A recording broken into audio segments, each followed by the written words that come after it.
Good evening, all. Okay, welcome to the another session of demo lectures of 3 years integrated batch. I hope you know what you are going to discuss today. Any idea? It is going to be Indian society. Okay, so by now you must have seen all the syllabus and scheme of the examination. You must be aware of that. Okay, तुमच्यापैकी किती जण लोक असे आहेत की ज्यांना अजिबात मराठी येत नाही? असं आहे कोणी? Is there anyone? You do not understand Marathi? Not at all. Okay, fine. अजून कोणी आहे? Is there anyone else? Fine. Anyone online attending this class? Okay, fine. Sure. So we'll speak in all three languages: English, Hindi, Marathi. Okay. If at all you think you're not getting it, you please ask me. Okay, I'll ensure that you will understand everything. Everything that I'm going to say in Marathi will be also in English. So there's nothing to worry. Okay, so you must be aware about the scheme of the examination. माहिती आहे ना काय exam तुम्हाला किती stages आहेत एक्झामिनेशनच्या? You know there are 3 stages. First is prelims, second is mains, and third is personality test, which is commonly popularly known as interview. Okay, you know all these basic things. So we are not going to discuss all that. We will be discussing specifically about one subject, that is Indian society. ठीक आहे, एक विषय आहे Indian society, त्याबद्दल आपण बोलणार आहोत. Okay. What we are going to discuss in today's lecture, we are going to see the importance of that paper throughout the examination. Where do we see that paper in all the examination? For example, you had one lecture of polity on Monday, right? I hope no one came yesterday. कोणी आलं होतं? No one? I hope you got the message on Monday. Fine.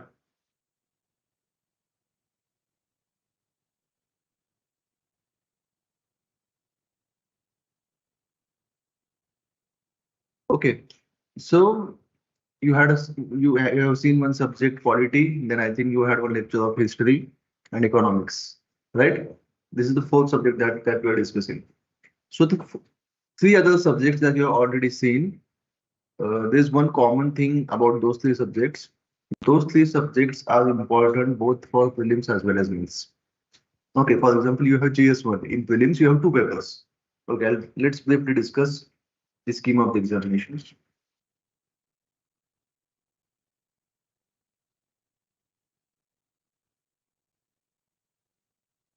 You know, you have these 3 stages. Fine.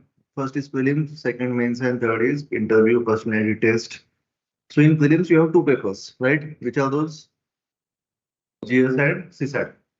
And the nature of CSAT is qualifying, and the merit will be based on your GS score. I hope हे सगळ्यांना clear आहे, तिथे काही शंका नसावी. So both papers are of 200 marks each, and your merit will be decided on the marks that you're getting in GS1, provided you have you qualified CSAT. What is the qualifying nature of CSAT? 33%, which means you need to get at least 66 marks out of 200. So let me tell you how that works.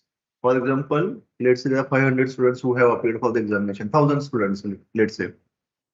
Now first, marks तुमचे दोन्ही papers count होते.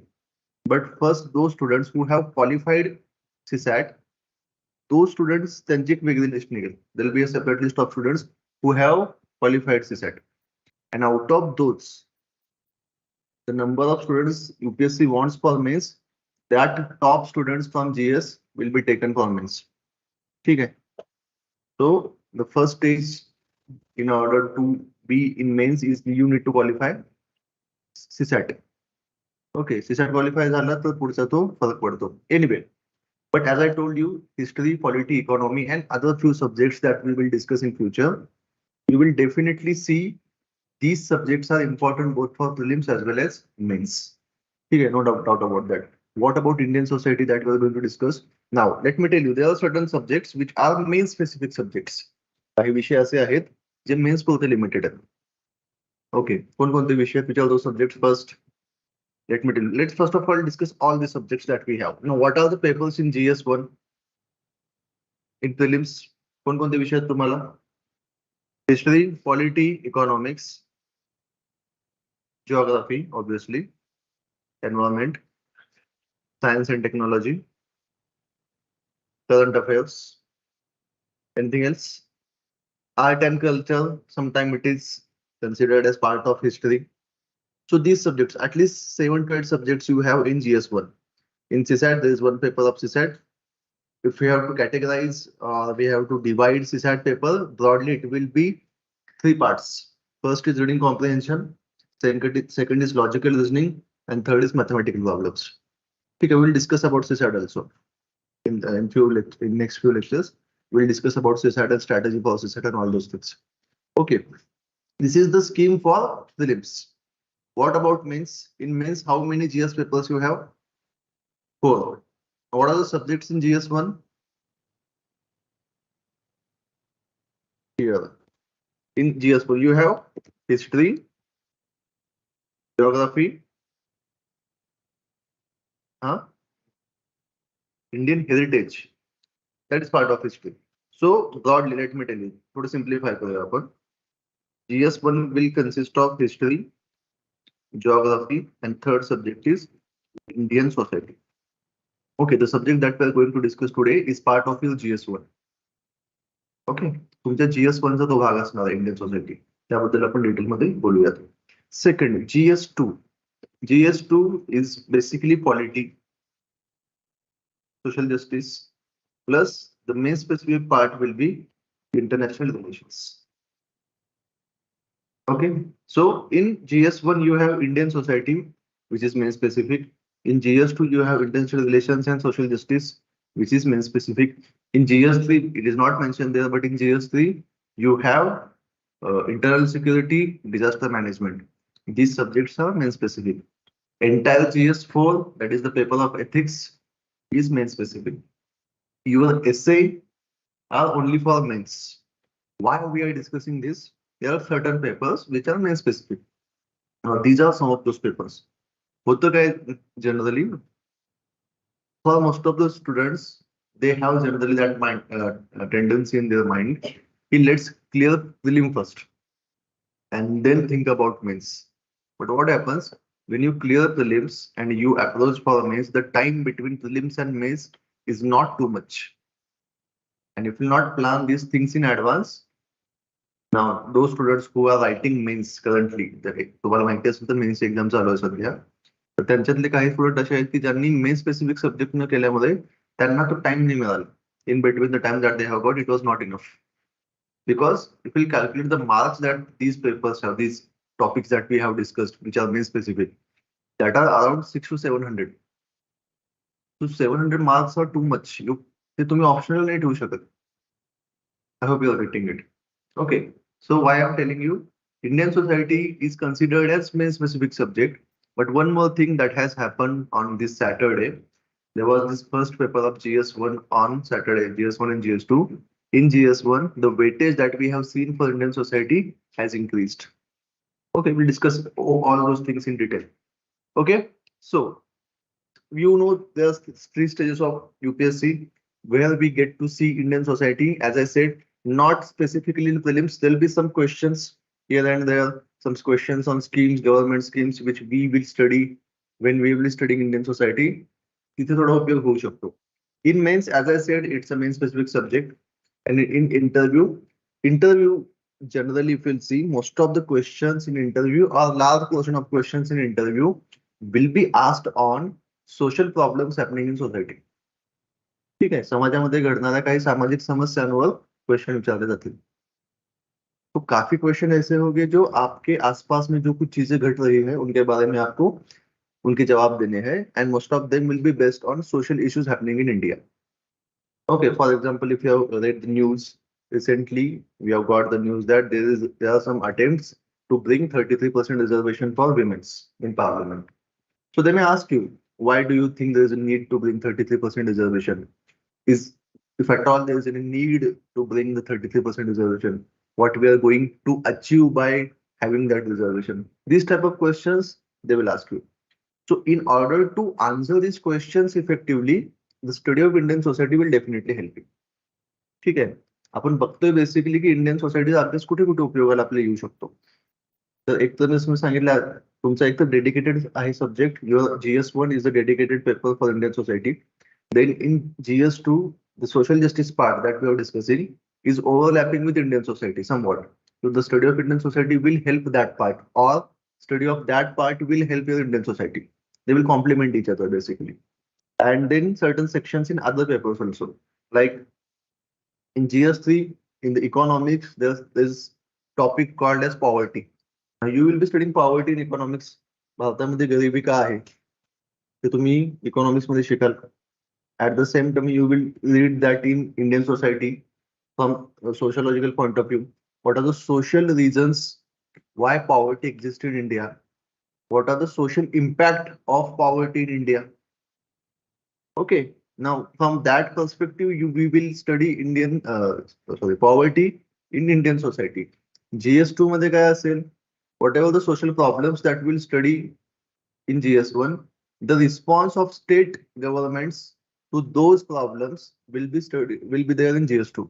For example, if we are studying issues related to women's in India in GS1, state ने क्या किया है उसके लिए, वो आप GS2 में पढ़ोगे. अगर आप GS1 में पढ़ोगे caste is very big issue, तो स्टेट ने उसके लिए कौन कौन सी ऑर्गेनाइजेशन एस्टेब्लिश की है, वो आप GS2 में पढ़ोगे. आप GS1 में पढ़ोगे पॉवर्टी इतना बड़ा इशू क्यों है, तो स्टेट ने कौन कौन सी स्कीम उसके लिए इंट्रोड्यूस की है, आप GS2 में पढ़ोगे. So you will study state's response to the issues that we will be studying in GS1, in GS2.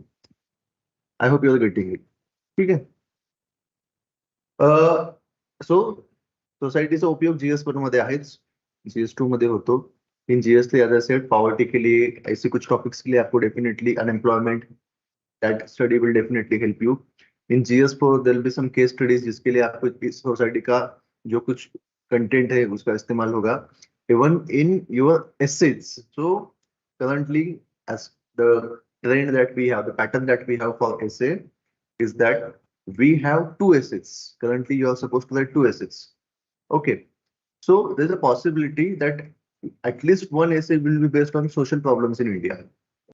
Okay. So in order to write that essay effectively, the study of society will definitely help you. So the whole intention of this discussion is that even though the society looks like a part of GS1, which is obviously is part of GS1, but if you look at the questions and nature of the questions, you will understand that की सोसायटीचा impact हा पूर्णपणे तुमच्या syllabus में सगळीकडे होतो. Okay. So in that way the subject is very very important. Now this is the official syllabus given to you for Indian society. Please write it down. We'll discuss the whole syllabus in coming lecture.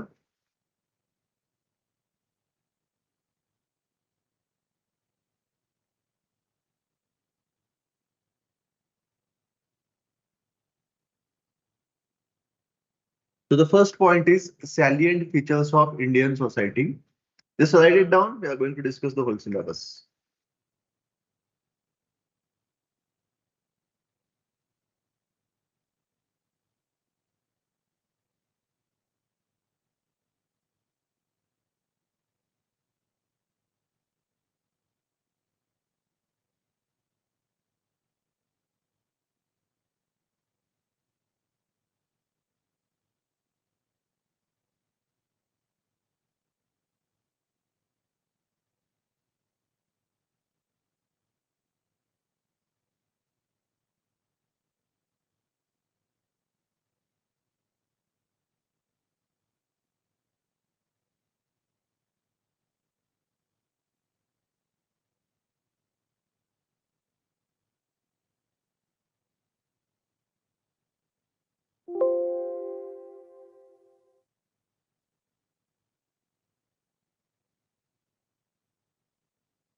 Okay, done. So let's just read what we have seen. Salient features of Indian society, then diversity of India, role of women and women's organization in India, population and associated issues, poverty and developmental issues, urbanization, the problems and the remedies, effects of globalization on Indian society, social empowerment, communalism, regionalism, and secularism. So we are going to discuss all these points in detail. But before that, before I forget, please note this number. We have one e-learning department where all the recordings of the lectures and notes will be posted on that web portal. So this is the number of e-learning department. Now, once your admission is completed, you will get contacted by the e-learning department. It will take some time. ज्यांनी admission घेतलं असेल, yes, they are supposed to wait for some time. But हा number तुमच्या future पूर्ण वर्षभरासाठी लागेल तुम्हाला. ठीक आहे, तो नंबर नोट डाऊन करून घ्या. त्याचं नाव सेव्ह करून घ्या. तुमच्या मोबाईलमध्ये सेव्ह करा.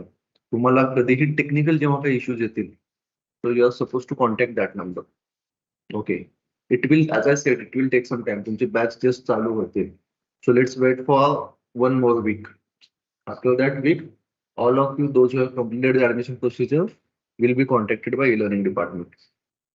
If you miss any lecture, let's suppose you are not able to come to the class and you miss any lecture, the recordings of the lecture will be available for next 6 days.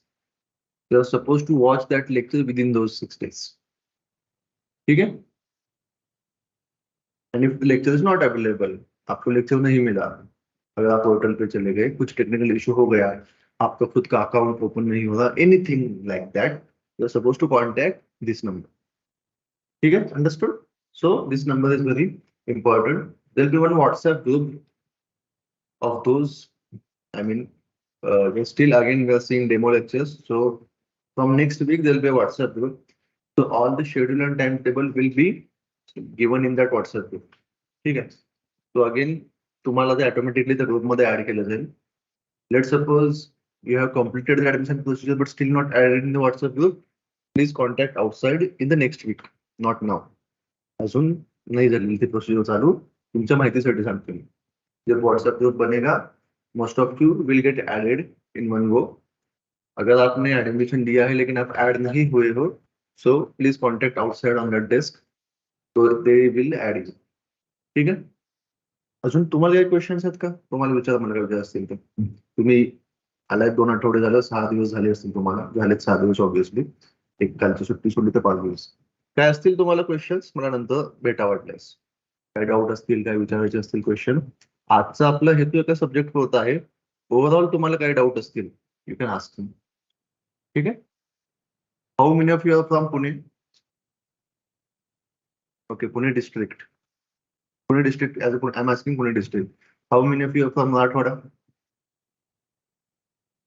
Okay. Vidarbha? Okay. बाकी पश्चिम महाराष्ट्रातले? बाकी पुणे सोडून? Okay. Konkan? म्हणजे मुंबई ही कोकणात आहे, काही लोकांना वाटत नाही. मुंबईच आहे कोणी? खानदेश? अजून काही नाही राहिलं ना? एवढंच आहे महाराष्ट्रात. Okay, fine. You are from? You Aurangabad. You don't understand Marathi or little bit? You must be getting something. लेकिन कुछ तो समझ में ऐसा तो नहीं होता. I will speak in English, no doubt about that. I'm just asking. I'm just curious. You're from? So which your school was which medium? Okay, most. How many of you are from state board? Most of you must be from state board. How many of you are from CBSE? Right. How many of you, those who are sitting here, are in first year of graduation? Okay. How many of you are in second year? Okay. Anyone from third year? Okay. Third year कुठलं? Graduation कोणतं आहे? Artificial intelligence मध्ये engineering चालू आहे. Okay. कुठून college? Wonderful. How many of you are from humanities? Arts, BA? BSc? BSc खूप popular झालंय का अलीकडे पुन्हा? बीएससी मुलं खूप वाढतायत. काय करताय बीएससी मध्ये? फर्स्ट इयर ना तुम्ही सगळे? अजून काय ठरवलं नसेल? ओके. अजून काय? बीए, बीएससी, बीकॉमच आहे कोणी? Anyone from BCom? Okay. Agri? Agriculture background? No one. Engineering किंवा त्याच्याशिवाय कोणी आहे अजून? No one. अजून काय? काय बाकीचे काय करताय मग तुम्ही? बीए, बीकॉम, बीएससी झालं, इंजिनिअरिंग झालं, मेडिकलचं नसेल कोणी? लॉचं कोणी आहे? ओके. ह्याशिवाय कोण काय करतंय अजून? आहे का कोणी की मग तुमचं हा बीसीए? हा, बीसीए वगैरे. Okay fine. What are you doing? Your name? हा, Nishita, Rishita. Okay. and what are you doing? BA first year. Which college? Distance. Which university? Okay. Fine. How many of you had English medium till your 10th? Okay. Semi English is Marathi medium. कोणी असेल semi वाले तर ते Marathi medium आहे. English medium pure का तुम्ही शिकता काय बेसिकली? इंग्लिश. हा, सो आणि सेमी वाले किती जण आहेत? You semi. ओके. आणि purely Marathi medium? Okay fine. I hope you are aware की तुम्हाला न्यूजपेपर वाचायचं आणि एनसीईआरटी वाचायचं.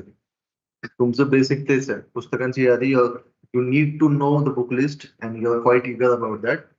But the basic things that you're supposed to read are NCERTs. Now, those who had NCERTs in your schools, if you have read them really well, wonderful. Generally, असं होत नाही. खूप दिवस झाले त्या गोष्टीला, त्यामुळे you may not remember most of the part. The maturity with which you will read them now, ती पण नव्हती तेव्हा. Okay. So even though you had NCERTs in your syllabus, you may read to you may need to read them again. Okay. जसं म्हणते वाचाव्या लागतील. Sure. Anyway, let's continue. Indian society. What is society? What is society? We are part of society. Everyone is sitting is part of society.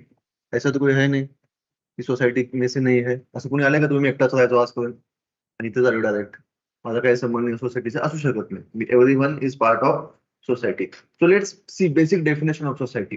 Not that important, but again, in upcoming lectures, we'll be discussing them in detail. But this is the introductory lecture. What is society?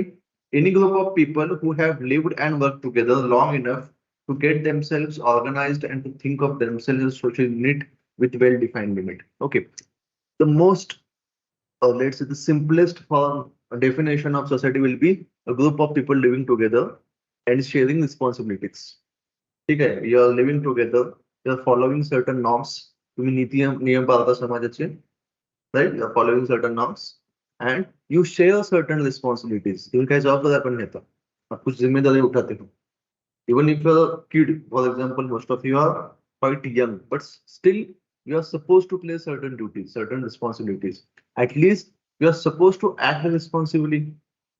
For example, if you are a student, you are supposed to study. You are supposed to be sincere.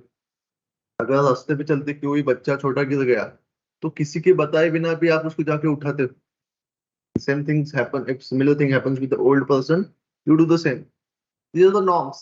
नियम म्हणजे असं काही law नाहीये, पण norms आहेत ते तुम्ही follow करता. So there will be set up norms which people who are living in the society follow. ठीक है. As I was telling you, there is a certain section of our syllabus which is part of GS2. Now this is that part of GS2. You must have seen these things in GS. का लिहू नका है, just note it down.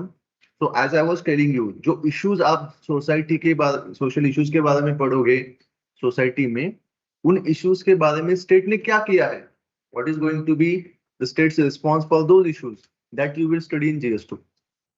Right? For example, हमने पढ़ा कि yes, there are certain issues with, let's say, women in India. तो state ने क्या किया है उसके लिए? स्टेट ने विमेंस कमीशन बनाया. तो उसका स्ट्रक्चर है, उसके रिस्पॉन्सिबिलिटीज है, उसके अपॉइंटमेंट की मेथड है, ये आप GS2 में पढ़ोगे. आप पढ़ोगे कि कास्ट काफी सेंसिटिव इश्यू है इंडिया में, कास्ट की वजह से काफी कुछ होता है, तो आप GS2 में क्या पढ़ोगे? आप GS2 में SC ST कमीशन पढ़ोगे, तो उस कमीशन का काम पढ़ोगे.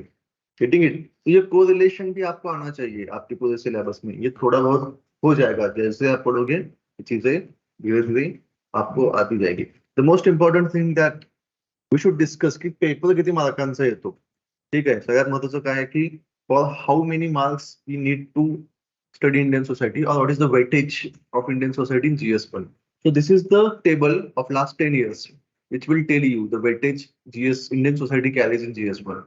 So UPSC introduced this syllabus in 2013. So from that, if we look at the table, you can see in the first year, the questions on Indian society in GS1.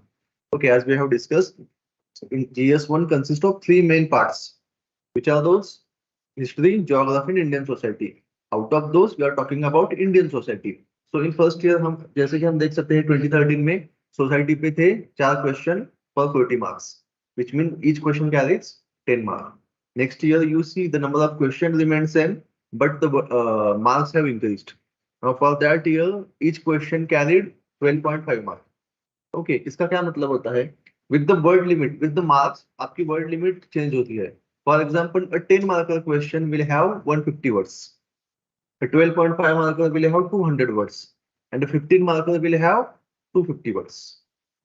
Like that. With word limit, आपका challenge भी change होता है. For example, the challenge in 150 word is जो कुछ आपको पता है उस 150 word में adjust करो. 250 word में क्या होगा कि आपको content बढ़ाना है, लेकिन content बढ़ाने का मतलब ये नहीं कि कुछ भी लिखो, आपको content ही होना चाहिए आपके पास. ठीक है, तो कंटेंट का चैलेंज रहता है. 150 में कभी कभी आपके पास इतनी जानकारी होती है कि वो 150 से ज्यादा होती है, फिर भी आपको अपने आप पे कंट्रोल करके 150 में उसको एडजस्ट करना. That is the challenge in 10 marker.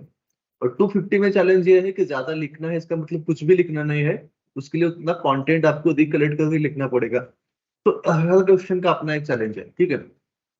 Next year we see 75 marks, then 62.5, 65, then 60, 60, 60. In 2021, it was for 70 marks. 2022, it was for 75 marks. Now, on Saturday, the GS1 paper, जो झाला, in that paper, in GS1, as we know, 3 parts: history, geography, and Indian society. Indian society पे 7 question थे, एक question बड़ा है. Out of these 7 questions, 3 are 10 markers and 4 are 15 markers. कितना हुआ total? हे किती झाले? 30 आणि हे किती झाले? 60. So total will be 90. Now, some of the analysts are saying that it is for 105 marks. But let me tell you, हे असं का होतं? Why there are different numbers from different people? In the GS1, if I have to, we have to discuss actually the subjects of GS1. Let's do that. For example, in history,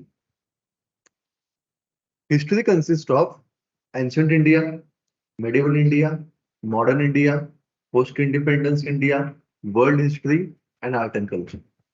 That is history for you. It means history has 6 parts. हर एक की एक किताब भी अगर आप consider करोगे उतना हो जाएगा वो. So very big thing. Geography basically, if you have to categorize, आपण 2 मध्ये ते करू शकतो. Physical geography and human geography. Okay, and society असं काही नाही होत. पण what happens, there are certain questions from post-independence India, or there are certain questions where it is quite difficult to decide from which subject the question is coming. For example, women's issues in India post 1960. For example, the topic is this: women's issues in India post 1960. ये topic post independence India का भी है और Indian society का भी है.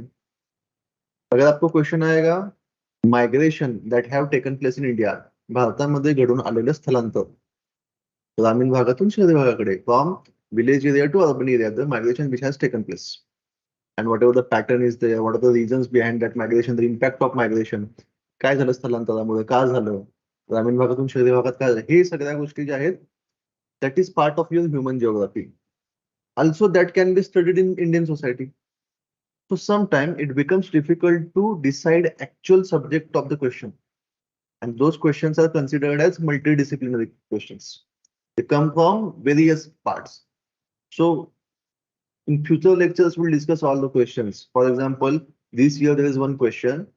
Well, that question is also from Indian society. That question is also part of your economics, GS3, and also human geography. मग आता question कुठल्या सिलेबस कुठल्या सब्जेक्टचा हे ठरवता येत नाही. But the 90 marks that I am telling you here are clearly part of your Indian society. उसके addition में आप जो हमने डिस्कस किया है वो अगर मार्क आप मिला दो तो ये लगभग 105 मार्क का बन जाता है. Now your paper is of two 50 marks. उसमें से let's say 100 marks is of Indian society. My point is the paper is very very important. But as I said in the very beginning, that it is a main specific subject and students may neglect it. But you cannot neglect something which carries 100 marks. Okay, that won't be a good strategy. Strategy व्यवस्थित असेल तर पुढच्या गोष्टी automatic workout होतात. Okay, so very important. Ultimately, what we are trying to tell you, it carries very good weightage and it is a very important subject. Okay, sure. Now let's discuss Indian society. But before we discuss Indian society, I would like to tell you one incident from our first Prime Minister, Jawaharlal Nehru's life. In one of the incidents, Jawaharlal Nehru, it was around independence. Independence की उस समय की बात है. जवाहरलाल नेहरू जो हमारे पहले prime minister थे, वो घूम रहे थे देश में कई जगह पे और एक गांव में वो गए थे. And when he visited that village, as he entered the village, as he came there, जैसे वहां पहुंचे लोगों ने नारे लगाने शुरू कर दिए, भारत माता की जय, जवाहरलाल नेहरू जी की जय, भारत माता की जय. Jawaharlal Nehru accepted all those उनको जो उन्होंने स्वागत किया वो ग्रेशियसली उन्हें एक्सेप्ट किया. वो मंच पे चले गए और उन्होंने अपनी बात कहनी शुरू कर दी. As he started saying, he started with the slogan itself. और उन्होंने लोगों से पूछा कि आप जो ये अभी भारत माता की जय बोल रहे थे, ये कौन है भारत माता? हाँ, गांव के भोले लोग थे, उनको ज्यादा कुछ पता नहीं था. कहा ये उनको पहले समझ में आया कि ये सवाल कैसे है. ऐसा कोई सवाल थोड़ी पूछता है. भारत माता की जय, भारत माता की जय. कौन भारत माता, क्या है Bharat Mata? I don't know. But still when he forced to ask, I mean ask them, forced to think them कि सोचो कौन है भारत माता. तो कुछ गांव वालों ने थोड़ी हिम्मत की और कहा कि ये धरती हमारे भारत माता है. तो नेहरू जी ने पूछा कि क्या बस धरती आपकी भारत माता है? तो कुछ और गांव वालों ने कहा कि ये धरती, ये खेत, ये हमारे भारत माता है. नेहरू जी ने पूछा और कुछ? तो कुछ लोगों ने कहा धरती, खेत, खलिहान, पर्वत, झरने, जंगल, समंदर, नदियां, ये सब चीजें भारत माता है. नेहरू जी ने कहा कि सही बात है, ये धरती, खेत, खलिहान, नदियां, पर्वत, झरने, सभी चीजें भारत माता है. लेकिन इस धरती पे रहने वाले लोग, इनके सिवा ये सभी बातें बेबुनियाद है. आपके सिवा और इस धरती पे रहने वाले लोगों के सिवा इन सभी चीजों का कुछ मोल नहीं है. तो अगर कोई भारत माता है तो इस धरती पे रहने वाले लोग, वो है भारत माता. आपसे, हमसे, इन सब लोगों से मिलकर बनती है भारत माता. Now, when we are discussing Indian society, what is Indian society? The study of Indian society is nothing but the study of those people, their problems, their issues, their features, their likes and dislikes. And we will understand it's not that easy. The society is really complex. The society that we live in, वो समझने में इतनी आसान नहीं है. और अगर हम उसका कुछ सिंप्लीफाइड वर्जन जानने की कोशिश, अगर हम कुछ ऐसी कोशिश करेंगे तो वो लगभग हमें कुछ गलत इनका जानकारी देगी. So we must open our eyes when we are understanding Indian society. Indian society की पढ़ाई कुछ लिमिटेड कॉन्टेक्स्ट में नहीं हो सकती. आपको आपके देखने का नजरिया काफी बड़ा करना पड़ेगा. And we will understand this when we will study Indian society. Okay, so let's unfold the syllabus that we have written in the beginning. The first part of that syllabus was salient features of Indian society. So in that salient features of Indian society, let's first discuss first thing, that is multiculturalism. Okay, now what is multiculturalism? Now there's this word diversity. So forget unity in diversity, just diversity. And let's suppose if I have to ask you, what is multiculturalism.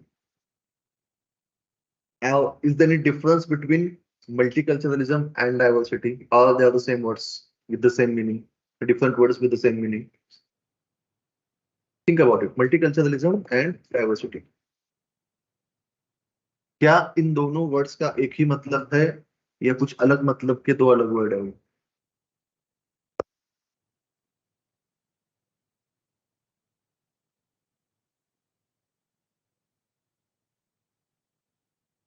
बोला एकच अर्थ असलेले दोन शब्द आहेत त्या वेगवेगळे अर्थ आहेत त्याचे?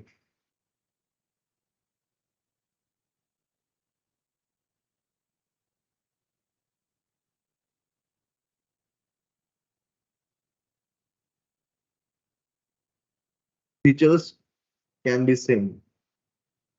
Okay, the words are different but may have same features. Okay, what else?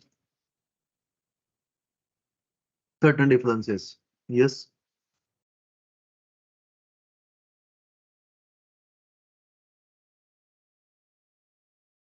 Hmm. Okay. Okay, so basically, diversity can be of many things. Multiculturalism limited to cultures, different cultures. Okay. What else? Difference between multiculturalism and diversity. So let's take one example. Let's say there are two nations. First name of the nation is A, second is B. Okay. Now, in A, we have people who follow 5 different religions. Okay.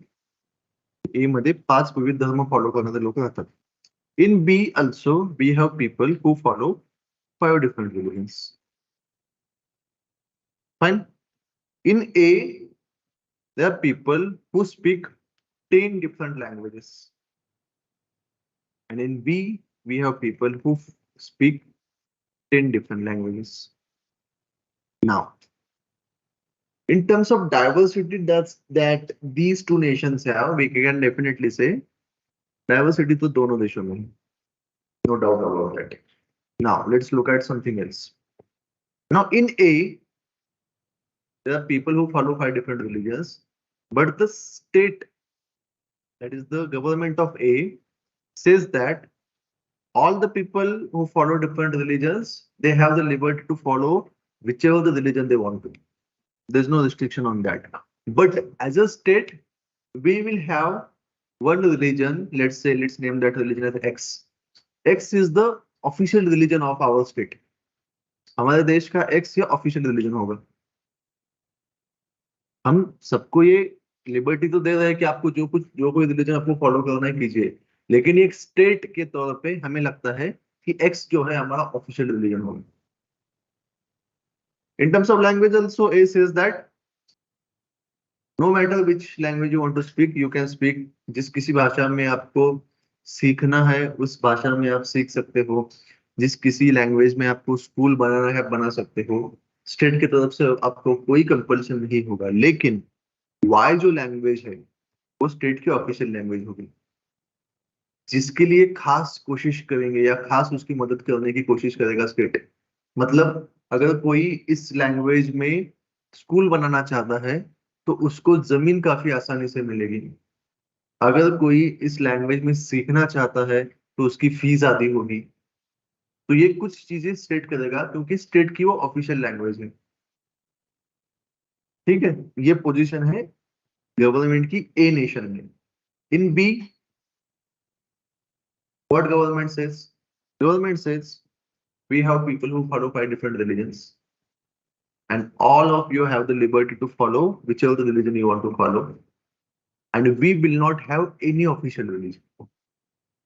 हमारा कोई official religion नहीं होगा. In terms of language क्या कहता है? B कहता है कि आपको जिस किसी भाषा में आपको पढ़ाई करने पढ़ सकते हो, जिस किसी भाषा में आपको लिखना है बोलना है आप लिख सकते हो बोल सकते हो, उस पर कोई पाबंदी नहीं है. और स्टेट जो कोई एग्जाम लेगा या स्टेट जो कोई कम्युनिकेशन करेगा वो इन सभी लैंग्वेज में होगा. तो स्टेट की कोई ऑफिशियल लैंग्वेज नहीं होगी या फिर ये सभी लैंग्वेजेस स्टेट के ऑफिशियल लैंग्वेजेस होगी. Now we have two examples. We have two cases of two different nations, A and B. Now, in terms of diversity, both these nations have diversity. But when it comes to multiculturalism, what can we say? Which nation is multicultural, A or B? It is definitely B, which is multicultural.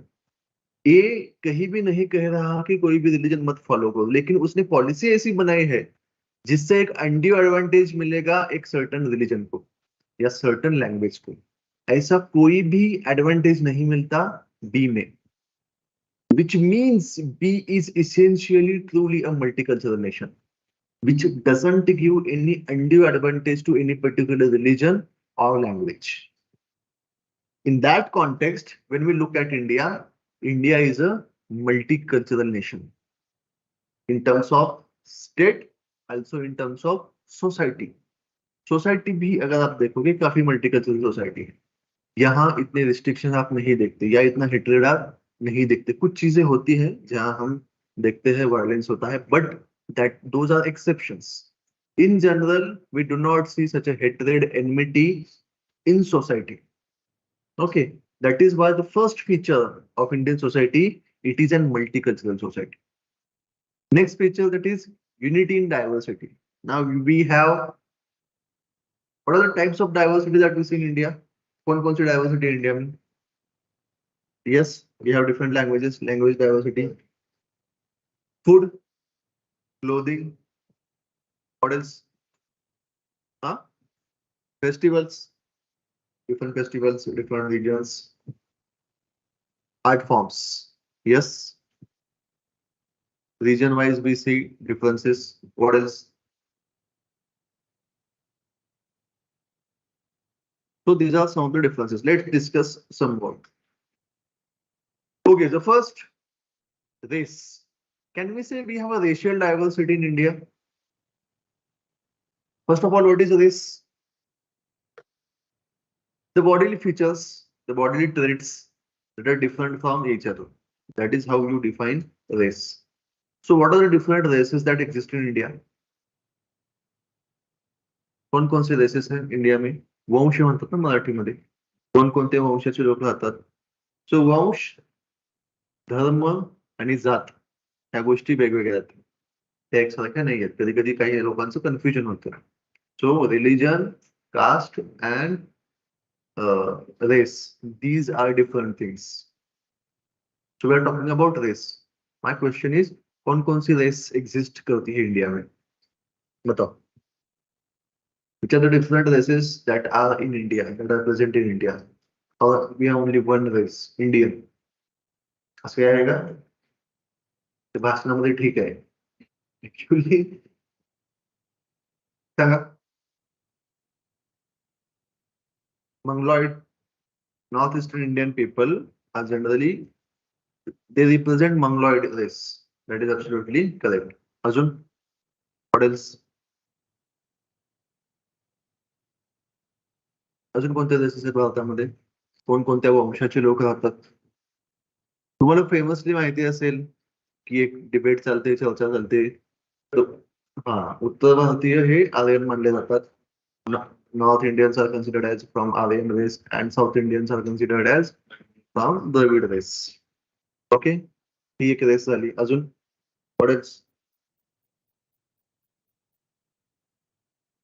किसके सिवा कुछ है?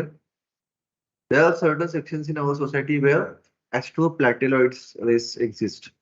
Also, Negrito race, generally those who are from Africa. So those people have also live in certain parts of India. For example, Andaman Nicobar Islands, where there you see such people from Negrito race.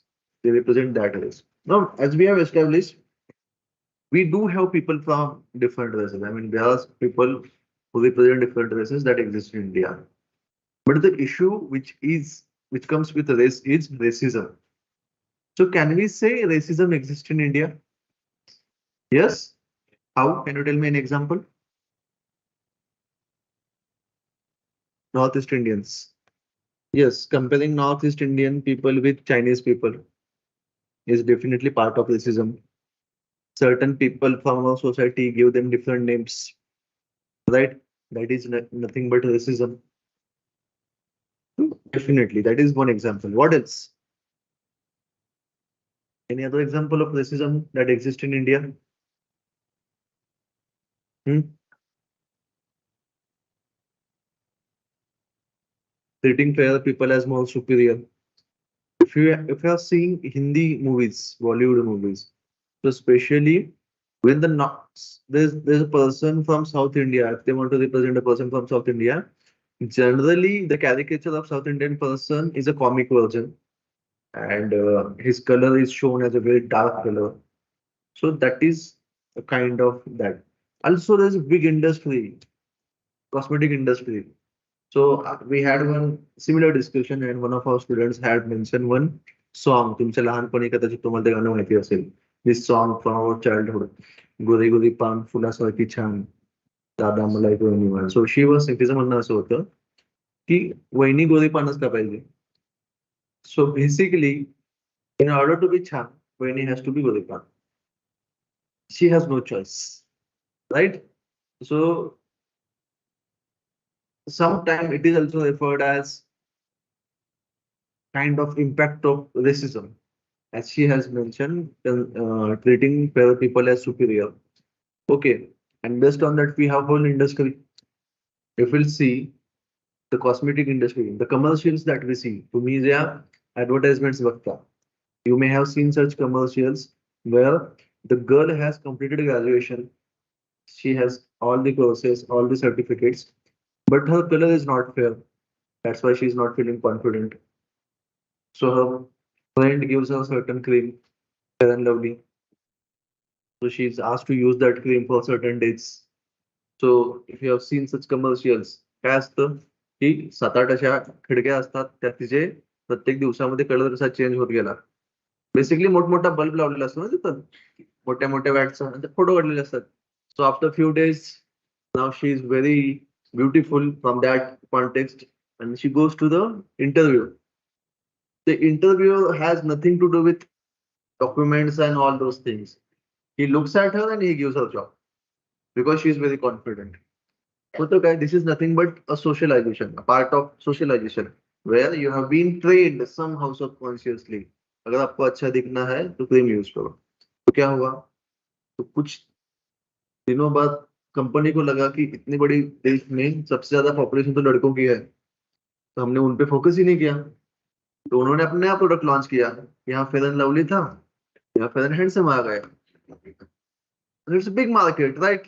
And the big market is telling you, if you want to look beautiful, मला गोरापान झालं पाहिजे. ठीक आहे. So that is somehow in a subtle way some sort of racism. Okay. So racism is another issue. Then do we have regional diversity? Yes.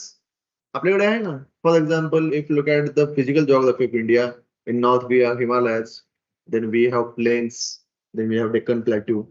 Okay, then we have these coastal plains on both sides of India. We have islands, and with all these geographical diversity, these geographical regions have certain features, and with those features, these states who belong to these certain regions have reached a certain level of development. For example, the states which are at the coasts, they are considered as industrially developed states, right? Gujarat, Maharashtra, Tamil Nadu. They are industrially developed states, and those who are landlocked states, for example, Bihar, they are backward states. The reason sometimes the politicians give is that they do not have sea nearby, so they cannot have that trade with some other nations in the world. उनका कहना कि हमारे पास समंदर नहीं है, इस वजह से हम कुछ कांटेक्ट नहीं कर सकते, जो कुछ वजह हो. उस वजह से क्या होता है, आपके सर्टन स्टेट्स डेवलप्ड है, सर्टन स्टेट बैकवर्ड है. बैकवर्ड स्टेट्स में से डेवलप्ड स्टेट में माइग्रेशन होता है इन सर्च ऑफ जॉब्स. तो उस वजह से रीजनलिज्म बढ़ने लगता है. In developed states, we see certain states, developed states will compel them to speak in certain language in their mother tongue. For example, the protest by MNS in Maharashtra, the similar protests have taken place in Gujarat and Karnataka.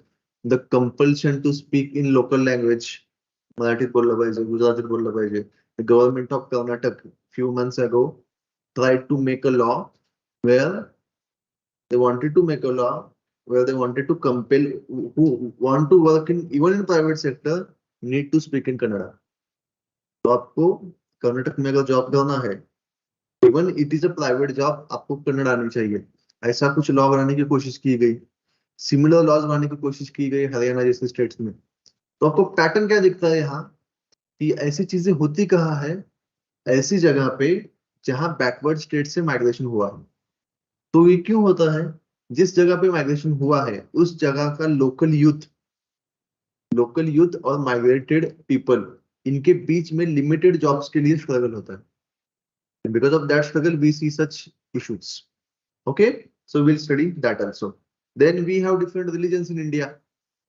Which religions exist in India? Hindu, Muslim, Christianity, Buddhism, Jainism, Sikhism, Parsi, certain number of Jews, and there are at around जैनिझमच्या आसपास जेवढे जैन कम्युनिटीचे लोक आहेत त्याच्यापेक्षा एक साधारणपणे 0.10% कमी असलेले असे लोक आहेत in now. Unfortunately we do not have latest census. Okay, 2021 में सेंसस हुआ ही नहीं है, कोविड की वजह से वो पोस्टपोन होते गया, शायद 2025 या 24 में होगा सेंसस अगला। लेकिन हमारे पास जो सेंसस अवेलेबल है वो 2011 का है, और उस सेंसस के अनुसार लगभग 0.28 people in India 0.28% people in India they are not affiliated with any particular religion. वो खुद को किसी रिलीजन के साथ नहीं जोड़ते। तो अगर ये सेंसस होता 2021 का तो हम ये भी देख पाते कि वो नंबर भी काफी बढ़ चुका होगा। जो लोग ऐसे हैं कि जो खुद को, शायद वो पैदा किसी रिलीजन में हुए हैं लेकिन अपने बड़े होते समय उन्होंने ये डिसाइड किया है कि वो आप खुद को किसी रिलीजन के साथ कनेक्ट नहीं करना चाहते। ये भी नंबर काफी बड़ा है इंडिया में। Okay, then we have caste, different caste in India. और हमें समझना होगा कि जो कास्ट है वो हॉरिजॉन्टल सिस्टम नहीं है, political system. Now, what is this political system? Some castes are considered as superior to other castes. Some castes are considered as inferior, and there is a exploitation of lower, so-called lower caste by the upper castes. And because of that exploitation and because of that system, we see many castes are getting oppressed, and we see many cases of oppression all over India even today. We will discuss that also. Then, as we have discussed, we have different languages and the compulsion of language, the states that we have got today. If you know, earlier number of states was different. किती राज्य आहेत आपल्याकडे आज भारतामध्ये? 28. Let's suppose, hypothetical question है, let's suppose ये जो 28 states है इसके 56 बन गए में ऑटोमेटिक नहीं। Let's say people are demanding, now people from Marathwada, let's say they are saying that की नाही आम्हाला मराठवाडा वेगळं स्टेट पाहिजे, विदर्भाची ऑलरेडी डिमांड आहेच। So like that, let's say someday government of India decided that जितने लोगों को चाहिए स्टेट दे दो, प्रोवाइडेड जेन्युइन डिमांड है और कुछ चीजें जो फुलफिल होती है। For example, let me tell you, there are certain states which are demanding, certain regions in India which are demanding states. For example, there is a region in Uttar Pradesh called Bundelkhand. They are demanding a separate state. There is a region in Bengal which is demanding Gorkhaland. There is a region in Assam which is demanding Bodoland. तो जहां कहां demand चल रही है, इन सभी demand को मद्देनजर रखते हुए let's say government of India ने डिसाइड किया कि दे दो सबको स्टेट, अब बन गए हमारे 56 स्टेट। तो ऐसे हालात में आपको क्या लगता है क्या होगा? इंडिया की यूनिटी मेंटेन रहेगी या उस पर कुछ इम्पैक्ट होगा? इम्पैक्ट होगा? हाउ? क्या इम्पैक्ट होगा? How it will impact the unity and integrity of India?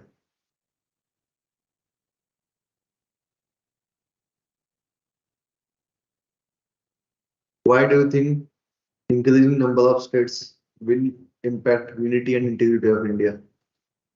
क्या होगा सर? क्या करना पड़ेगा?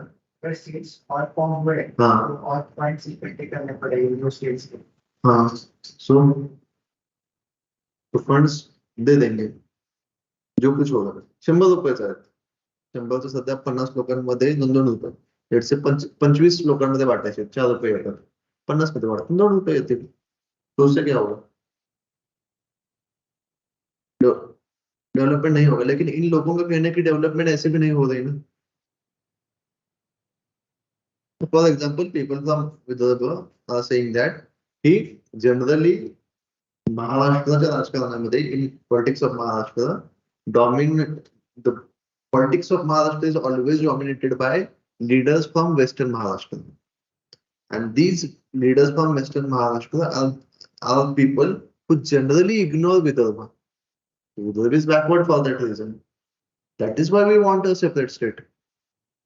तो शायद वो स्टेट की डिमांड ही इसलिए है कि we are neglected part of this state. So once we'll become a state, the capital will be near to us. The chief minister will be from one of us. So there's a possibility that after creating a separate state, शायद कुछ ज्यादा तेजी से development होगी. ये भी argument है. ये आर्गुमेंट ऐसा ही नहीं है. For example the recently form states in India, 4 states I tell you, Jharkhand, Chhattisgarh, Uttarakhand. ये जो स्टेट्स बने हैं इंडिया में, ये बनने की वजह क्या है? Lack of development in previous state. For example, if you know, Jharkhand was part of Bihar, and Jharkhand was complaining that the state of Bihar is ignoring us. That's why we wanted a separate state. And if we'll study all these states who demanded separate state based on backwardness, उनकी development ज्यादा तेजी से हुई है separate state बनने के बाद. Jharkhand, Chhattisgarh, Uttarakhand and in 2014 Telangana. Telangana की वही कंप्लेंट थी कि आंध्र प्रदेश स्टेट जो है हमें इग्नोर करता है, और आंध्र प्रदेश स्टेट ने जो कुछ डेवलपमेंट किया है वो बस कोस्टल एरिया में किया है. तेलंगाना जो एरिया इनसाइड है वहां पे कुछ ध्यान ही नहीं दिया. उस वजह से उन्होंने सेपरेट स्टेट मांगा है, और वो सेपरेट स्टेट बनने के बाद वहां की डेमोग्राफी ज्यादा तेजी से डेवलप हुई. यही आर्गुमेंट अभी दिया जाता है बुंदेलखंड की तरफ से कि उत्तर प्रदेश इतना बड़ा स्टेट है कि आपको कभी कभी ध्यान में नहीं आता कि हम भी है. और हम अब चाहते हैं कि कुछ लगभग 7 जिले यूपी के और 6 जिले एमपी के, इन 13 जिलों को मिला के एक स्टेट बनाया जाए, बुंदेलखंड. अभी एमपी के जिलों के बारे में क्यों बात कर रहे हैं वो? तो बुंदेलखंडी जो कल्चर के बारे में जब वो बात करते हैं तो उनका कहना है कि इन 13 जिलों में एक सिमिलर कल्चर है, उस वजह से यहाँ एक स्टेट बनना चाहिए. Now let's go back in the past, in 1956. In 1956 अगर आपको ये पता होगा, हम डिस्कशन करेंगे इन सभी चीजों का, लेकिन हमारे पास नंबर ऑफ स्टेट्स जब हमने तय किया कि लैंग्वेज के बेस पे स्टेट होगा, ये जब हमने तय किया था इन 1956 वी हैड ओनली 14 स्टेट्स. तो 14 से आज हमारे पास है 28, तो वो तो डबल हो गए ना स्टेट्स. तो क्या उससे यूनिटी इंटीग्रिटी पे हमारा कुछ नुकसान हुआ? तो अब क्यों हो 100 स्टेट होने दो. As long as they are living in India, what is harm in that? I'm not saying कि सरसकटपणे जाऊ द्या. हाँ, that is not possible. That is not allowed in Constitution of India. Everyone who is demanding state is right within the Constitution of India. ऐसी कोई भी demand which is against Constitution will not be heard. Why we are listening to them? Because they are demanding according to the Constitution, and Constitution gives you a right, gives the right even to the central government to create new states. In polity, you will learn in first 4 articles all these things कि state बनाया कैसे जाता है, इसकी permission कौन देता है. तो इसमें कोई लिमिटेशन नहीं है कि कितने स्टेट बनाने हैं. इसका मतलब ये नाही की हर कोई जो चाहता है की मुझे स्टेट चाहिए मिल जाएगा. तुम्ही म्हणाल की आमची गल्ली खूप मोठी आहे, आमचं एक स्टेट घोषित करून टाका, तसं नाही होऊ शकत. ठीक आहे, it's not going to happen that. The demand has to be reasonable. Most important thing, जो स्टेट चाहते हैं अपने आप को स्टेट बनाना, वो फाइनेंशियली इंडिपेंडेंट होने चाहिए. क्योंकि वो अगर सेंट्रल गवर्नमेंट के फंड पे डिपेंड करेंगे तो वो स्टेट बन नहीं सकता, स्टेट टिकू नाही शकत. स्टेट बनण्याची अपेक्षा असेल तर तुम्हाला स्वतःचे फंड्स मॅनेज करण्याजोगे रिसोर्सेस आहेत का? This is the most important thing that will be seen. तो असं नाही आहे की मनात आलं स्टेट द्या तर दिलं स्टेट, असं होऊ नाही शकत. You need to have those financial resources so that you can sustain as a state. Okay, sure. So that is first. Now some questions UPSC which UPSC has asked. So one of the questions, just discuss the question. When we'll be discussing all these things in detail, we'll study this question once again. So what is this question? Second question. Has the formation of linguistic states strengthened the cause of Indian unity? Question ये है कि linguistic states बनाने के बाद या बनाने की वजह से क्या इंडियन यूनिटी को हमने स्ट्रेंथन किया है?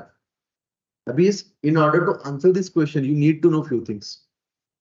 फर्स्ट ऑफ ऑल आपको ये पता होना चाहिए कि इंडिया में जो स्टेट बने हैं वो लैंग्वेज के बेस पे कुछ स्टेट बने हैं, तो उसकी हिस्ट्री क्या है, और वो जब स्टेट बनने की प्रोसेस चल रही थी तो कौन कौन सी पॉलिटिकल एक्टिविटीज थी, वो स्टेट बनने की प्रोसेस में हमारे लीडर्स का क्या कहना था, उनके क्या कंसर्न्स थे, वो क्यों नहीं चाहते थे लैंग्वेज के बेस पे स्टेट बने, या क्यों वो पोस्टपोन करना चाहते थे, और क्यों ऐसे काफी लोग थे जो नहीं चाहते थे कि सेंट्रल गवर्नमेंट उनसे वेट करवाना चाहती थी, वो वेट करने के लिए तैयार नहीं थे, ऐसे क्यों हो रहा था. For example we live in Maharashtra. Maharashtra बनण्याची पण प्रक्रिया प्रचंड कॉम्प्लिकेटेड, प्रचंड स्ट्रगल आहे त्याच्यामध्ये. तो ऐसे क्यों हुआ?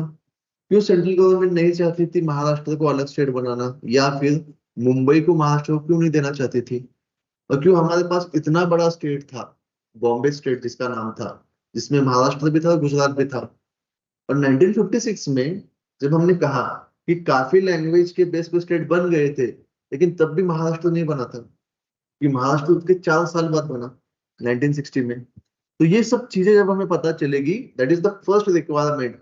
आपको ये सवाल लिखने के लिए आपको पता होगा, you need to know these important things, and then you need to know impact of those decisions, क्या हुआ है उसके वो सब चीजें करने के बाद. Okay, will be discussing regionalism, will have around 2 lectures on that, so we'll discuss all these things in detail. Okay, next point. So next point is secularism, and in bracket you can see Indian version. Okay, now what is secularism? What do you think is secularism? Secularism क्या होता है?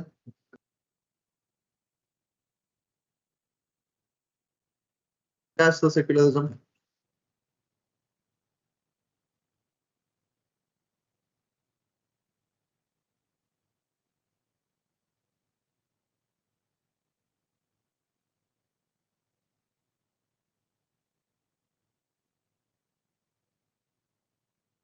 अभी secular nation, तो what it means?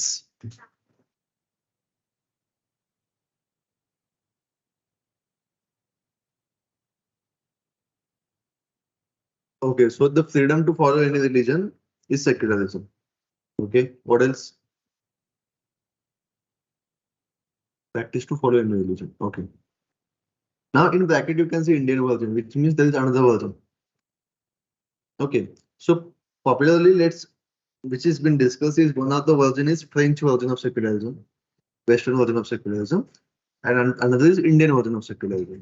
So again, we'll have a separate lecture on that. But basically, French says there's a clear-cut separation between state and religion. What it means is that state will not interfere in what religion has to do, and religion will not intervene in whatever the law state is making. तो दोनों जो है agencies अलग अलग काम करेगी, वो एक दूसरे के काम के बीच में नहीं आएगी. तो वो सेक्युलरिज्म है वेस्टर्न सेक्युलरिज्म. इंडियन सेक्युलरिज्म क्या कहता है? इंडियन सेक्युलरिज्म कहता है कि you have liberty to follow any religion you want to, and the state will ensure if anything happens to you while following the religion, state will ensure that जो कुछ problem आपको आएगा वो कम करने में स्टेट कोशिश करेगा. फ्रांस कहता है कि आपका रिलीजन जो कुछ फॉलो करना है वो आपका पर्सनल इश्यू है. We are not going to come into that. You have a freedom, जो कुछ रिलीजन फॉलो करना है करो, हमें कुछ मत बताओ. लेकिन इंडियन स्टेट कहता है कि आपको जो कुछ रिलीजन फॉलो करना है करो, लेकिन अगर रिलीजन फॉलो करते हुए कुछ तकलीफ आई तो हमें बताओ. हम उसके लिए आपकी जो कुछ प्रॉब्लम है वो सॉल्व करने की कोशिश करेंगे, और आपके रिलीजियस राइट्स जो है वो इंटैक्ट रहे, इसकी पूरी कोशिश हम करेंगे। Here, state is in India, state is taking responsibility of protection of all the religious rights. So, Indian version of secularism is protection of all religions equally. मतलब किसी भी रिलीजियस पर्सन को या ग्रुप को प्रोटेक्शन देते हुए state कोई भी भेदभाव नहीं करेगा कि आप कौन से रिलीजन को बिलोंग करते हो। फ्रेंच कहेगा कि आपका प्रोटेक्शन ये आपका पर्सनल मैटर है, और जनरली रिलीजन जो है आपके घर की बात है, घर तक रखो। इंडिया कहेगा जो कुछ रिलीजन फॉलो करना है करो, कोई दिक्कत आती है तो हमें बताओ, हम आपका प्रोटेक्शन करेंगे। और इसके लिए हमने फंडामेंटल राइट्स दिए from article 25 to 28। Fundamental rights का मतलब ही ये है कि कुछ तकलीफ होती है तो आप हमें आके पूछ सकते हो, you have that right, that is your right, you can demand that protection and we are bound to give you that protection. तो ये आपको क्यों लगता है इंडियन स्टेट ने ऐसा क्यों किया, क्यों ये ऐसा अलग बनाया? एक तो है the diversity that we have, India is a multicultural nation, काफी अलग अलग रिलीजन के लोग रहते हैं। Another important thing is the situation in which we got the independence. हमें जो इंडिपेंडेंस मिला था उसके साथ पार्टीशन भी हुआ था इंडिया का, और काफी लोगों को अपनी जान गंवानी पड़ी थी क्योंकि वो सर्टेन रिलीजन से बिलोंग करते थे in certain areas of India. तो उस समय इंडियन स्टेट ये फ्रेंच जैसा कह नहीं सकता था कि आपके रिलीजन की बात आप खुद संभालो। Indian state had to come forward and say that no matter what is your religion, we will protect your religion. आपका कोई भी रिलीजन हो, उस रिलीजियस राइट्स का प्रोटेक्शन करना हमारा काम है। सो दैट उस समय में लोगों को ये विश्वास देना कि आपका रिलीजन जो कुछ भी हो, उन रिलीजियस राइट्स का प्रोटेक्शन हम करेंगे। That was very important part in that time. Okay, तो उस समय में स्टेट नहीं कह सकता था। तो इतने सालों बाद क्या हमें अपना स्टैंड बदलना चाहिए? तो यूपीएससी ने पूछा कुछ सालों पहले कि what can France learn from Indian secularism. मतलब ये है कि कुछ तो खामियां है फ्रांस के सेक्युलरिज्म में और कुछ तो खूबियां है इंडियन सेक्युलरिज्म में। Okay, again we'll have one lecture on Indian secularism. Next point is joint family. That is another feature of Indian society. But recently we are seeing a change, the shift from joint family to nuclear families. Now, what do you think? What are the reasons for that shift? क्यों हो रहा है ये बदलाव? Adopting Western culture. Okay. Migration. Okay, migration from your original place to some metro city or some other city. Rising inflation. How is that responsible for? Hmm.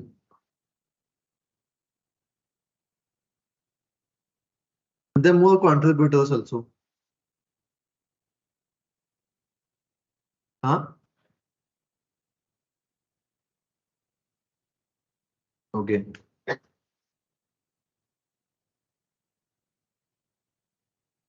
No, that's the point, na, कि joint family will have more number of breadwinners. In a nuclear family, generally there will be one breadwinner, but in joint family there will be multiple breadwinners. Whatever you're saying is absolutely right. Inflation, monetary issues are much more important for the disintegration of joint families. Okay.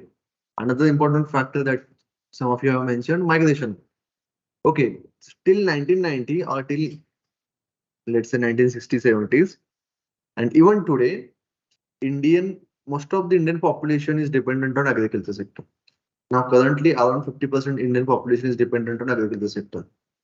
But post 1990, something has happened. What happened? India adopted LPG policy, liberalization, privatization, and globalization. Okay, तो उसके बाद क्या हुआ कि LPG policy implement करने के बाद हमारे पास काफी ऐसी नई अपॉर्चुनिटीज क्रिएट हुई जो पहले नहीं थी। और ये काफी अपॉर्चुनिटीज जो आई थी वो generally concentrated in cities. Until 1990, the majority of Indian population, which was dependent on agriculture, started seeing decline in agriculture sector.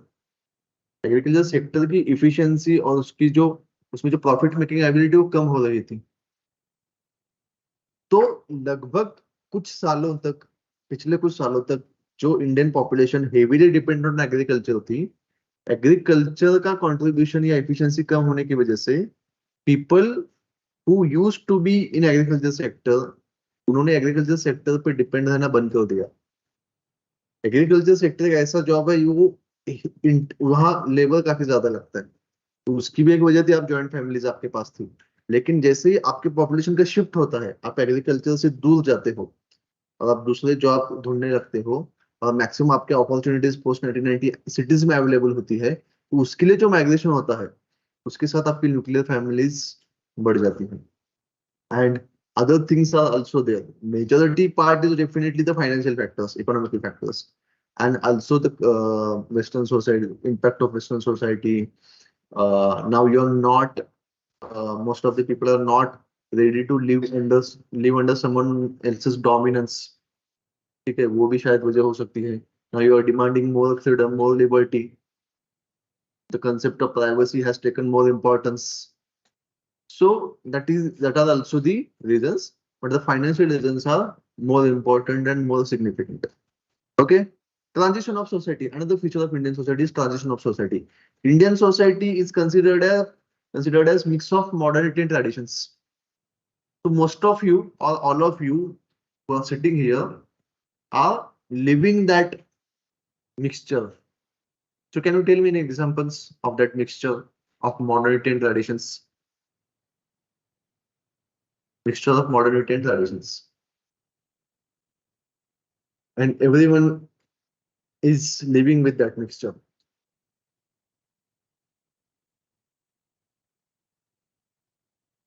Mode of education has changed. So what kind of mixture you see in that?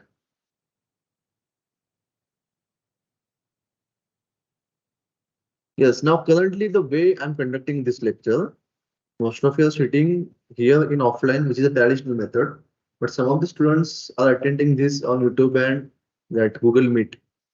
That was not there a few years ago. So that is also kind of a mixed version, right? What else?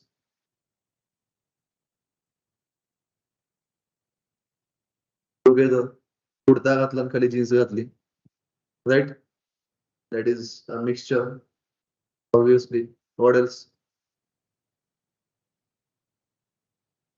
So many examples. Come on.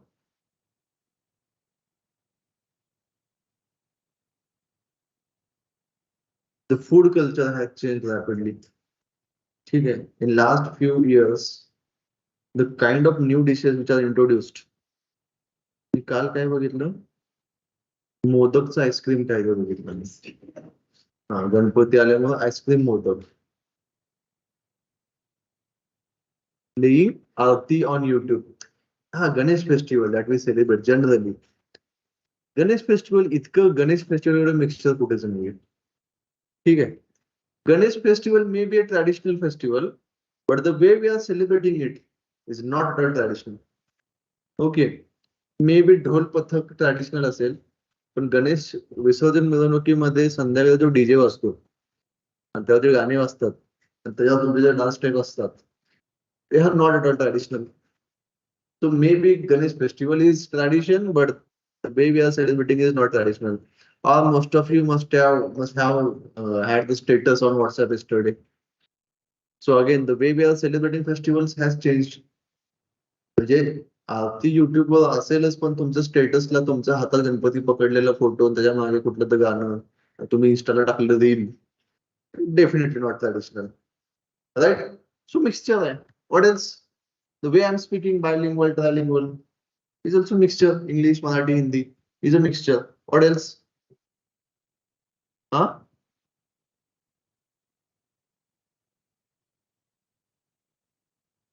पढ़ते हैं ना, आप mobile में पढ़ते हैं. Now you have PDFs to read Bhagavad Gita.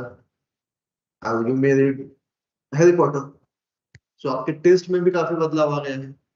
Either you are reading these things on digital platform, or you are reading a foreign material, you are reading English material, Western material. तो आपके पढ़ने लिखने में बदलाव आया है. What else?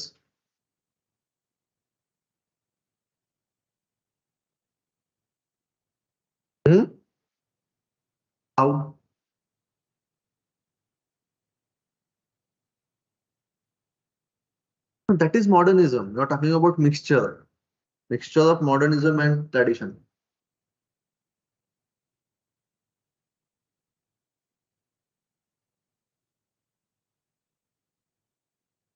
मग प्रत्यक्षात कसं बघायचं? You want to see Mahabharat live. You want to go in that time. हे कसं शक्य आहे? On TV. That is what we have option. Watching Mahabharat on TV. First of all, do we know when it existed? And do we have time machine to go there? नाही मला प्रत्यक्षात बघायचं, TV वगैरे बघायचं नाही. मला अर्जुनाने नेमका बाण कसा मारला होता मला बघायचंच आहे.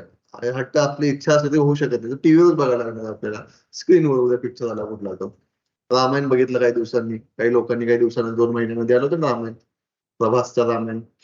काय नाव त्याचं? काय नाव? Adipurush. New version of Ramayan. तोच ऑप्शन आहे आपल्याकडे. Right, we are living in that era. म्हणजे look, this is inevitable. Any society will be always in that mode of transition. For example, you may buy a vehicle, and while buying that vehicle, while getting the information of a certain vehicle, you will look for all the technical details.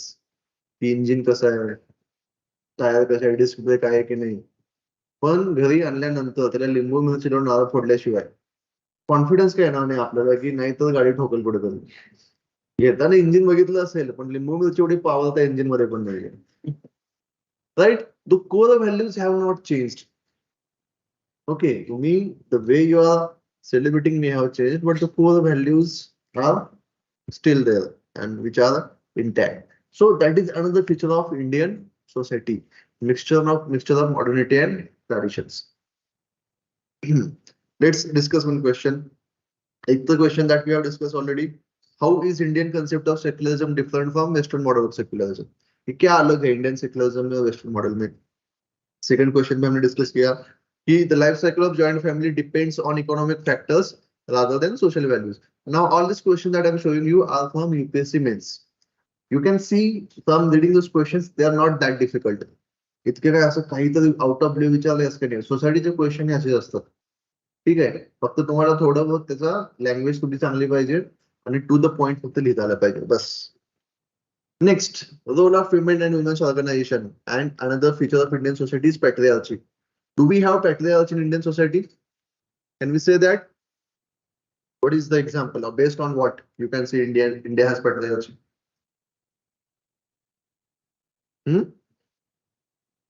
Male is the head of the family. Who is the head of the family? Generally the father, the eldest male member of the family is the head of the family. How to decide head of the family? The ultimate decision maker in the family, right? But is it only limited to family or there are more? So we are talking about Indian society ना. तो family में चलो patriarchy है, लेकिन society में है patriarchy?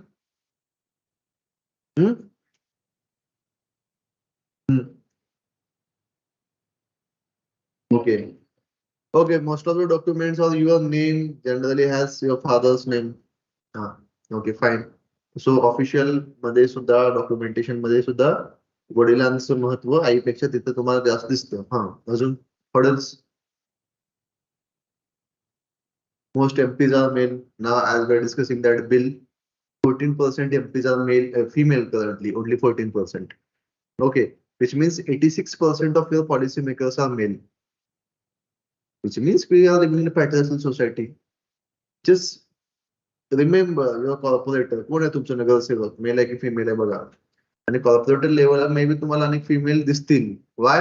Because there is a reservation.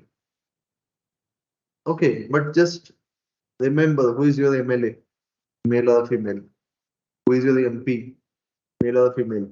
How many women ministers are there in government of Maharashtra? किती महिला मंत्री आहेत महाराष्ट्राच्या कॅबिनेट मध्ये? Only one. That too recently 2 months ago, when some section of one political party decided to change their rates. एक ही minister है. How many female chief ministers Maharashtra has seen? Zero. Not a single female minister. How many female chief ministers we have in India currently? Only one, Mamata Banerjee, Mamata Didi, right? Mamata Didi, Mamata's mother is na, Mamata Bengali. Mamata Banerjee, ek mein. There was one time where there were around 5 chief ministers at the same time. From Mamata Banerjee, Jayalalitha, Anandiben Patel, I think Vasundhara Raje, and Mehbooba Mufti. That is the highest that we have so far. Okay. How many women prime minister we have in India? Only one. So can't we say how many women chief justices that we have seen? How many chief justices in Supreme Court, in High Court? So you will see undoubtedly males have dominated at all the important position of all the sections of the state or society. You will see male members are representing those positions. That is why we are saying that there's a patriarchy which exists in India. Now we'll have a separate lecture on this issue and we'll discuss what is patriarchy, what is sex, what is gender, why violence takes place. Do women actually need empowerment or women are already empowered? Empowerment की जरूरत है तो क्यों है? अगर होती है तो कुछ तो तकलीफ होगी. तकलीफ है तो कौन सी तकलीफ है? उस तकलीफ को हम नंबर्स के जरिए देखेंगे. We'll have a detailed lecture on women's issues in India. Let's discuss one question. First question. How does, no, not that question. I'll ask one, not from this list, some other question, but similar question. The question will ask you, I think the question will be here. First question.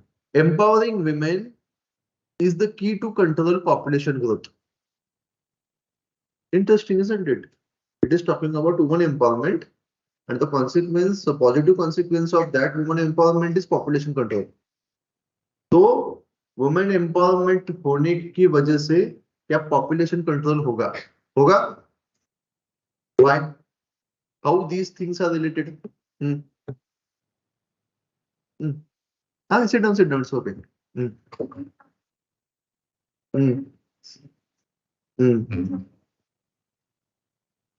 They'll have to decide the number of childs they want to bear, right?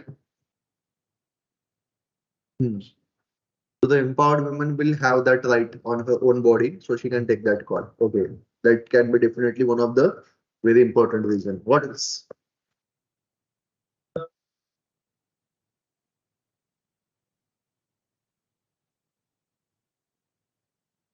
She will refuse to have more than one baby.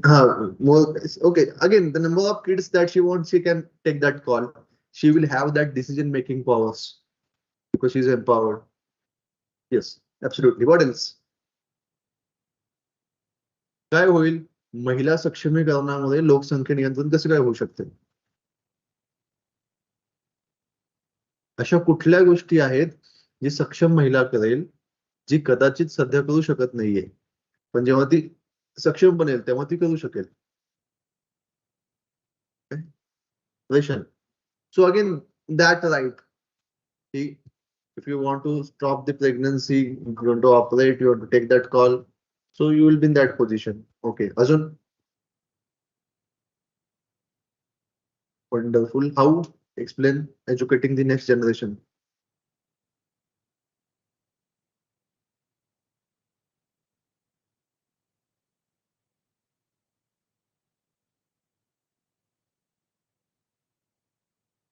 Okay. So empowered women will educate the next generation so that the next generation will have a greater scientific temper, better knowledge, and a more, rational mindset.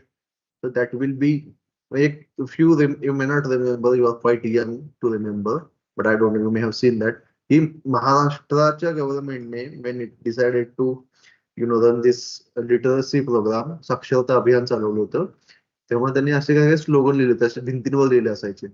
त्यातलं एक slogan असं होतं की अडाणी आई घर via जाईल, असं होतं. आणि अजून काय होतं, अडाणी बाप डोक्याला ताप, आणि असंच काय तर होतं. सो शिक्षणाचं महत्व इथेही सांगितलं होतं. तर तो जे म्हणतोय, Absolutely correct. So to look, first of all, we have to define what is empowerment.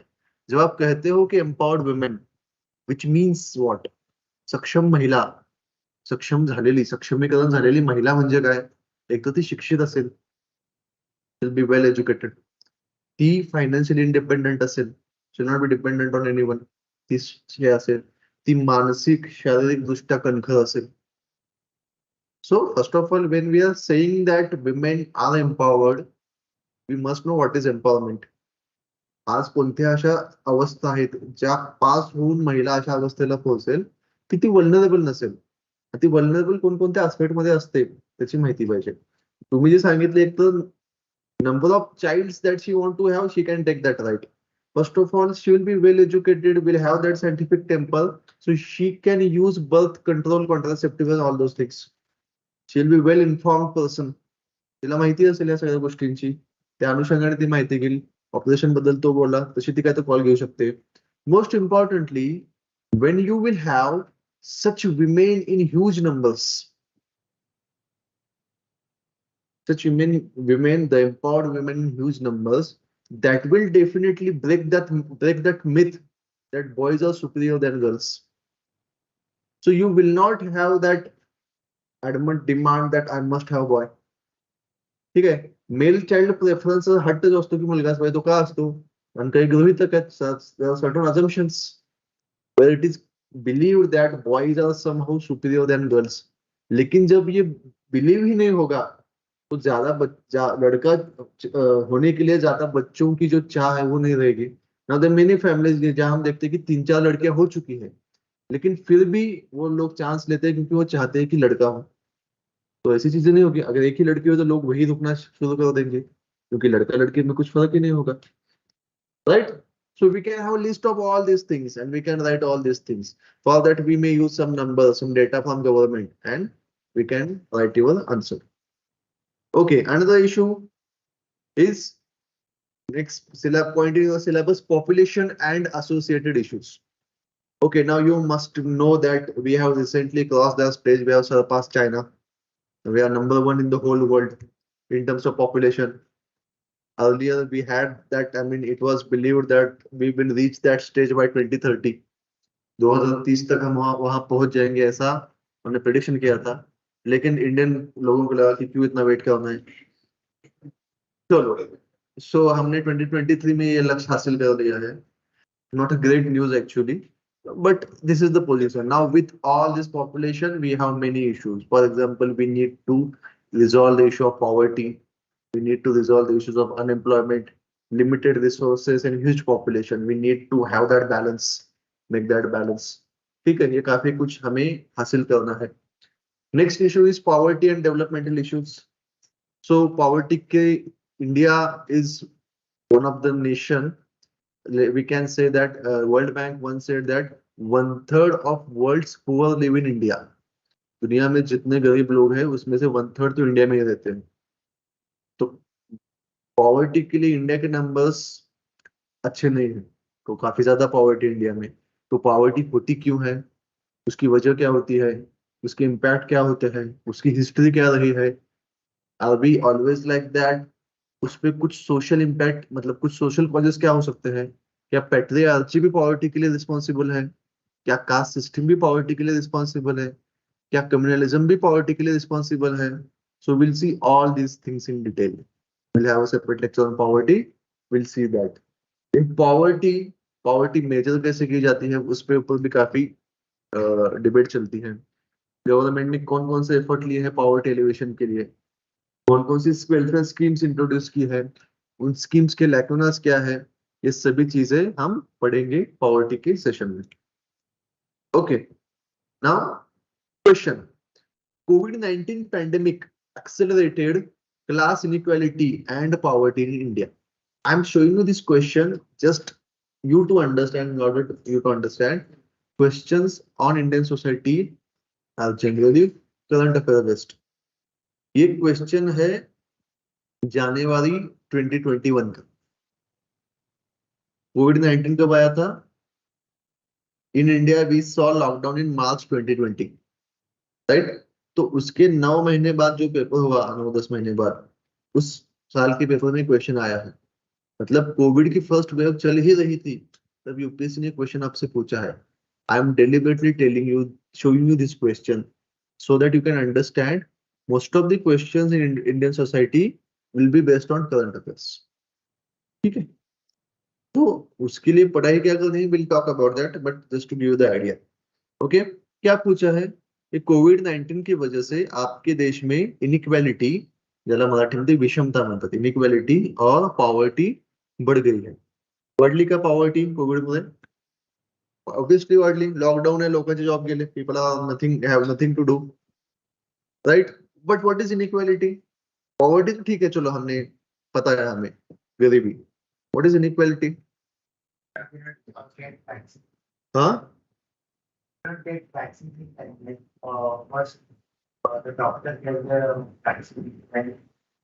That is inequality. No, I am just asking. Okay fine. हाँ, There was need for vaccines for rich people would give more money and buy earlier. Comparing to poor people, they can't buy and afford. So not only vaccine, vaccine तो चलो एक साल बाद है, but the treatment that people wanted to get, that was also not affordable for everyone. PP kit, that माहिती नव्हतं आपलं. Mask किती महाग विकले जायचे. जे 20 रुपयाचा मास्क आहे तो 100-200 रुपयाला विकला जायचा, कारण माहित नव्हतं लोकांना काय काय. आणि त्यात बरंच काही यायचं की इलेक्ट्रिक मास्क आहे, कोविड आला की त्याला आग लागते, तो मरून जातो. सो मिसकन्सेप्शन खूप जास्त होत्या. But we are not talking about that. Economical inequality. What is inequality? Gap between rich and poor people. The question is asking you how COVID-19 has increased that gap between rich and poor. Daily wages.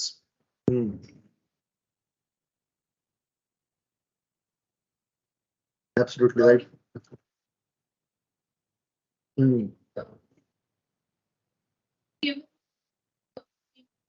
Absolutely. So that situation put them in a really worst position. But at the same time, there were many people who had this facility of work from home. Right? So that's why the gap had increased. Look, before COVID also poverty existed. But what happened during lockdowns? Certain jobs had the facility of work from home. Okay. So even the lockdowns were imposed, certain people continued with their jobs and their incomes were intact. Nothing happened with the income.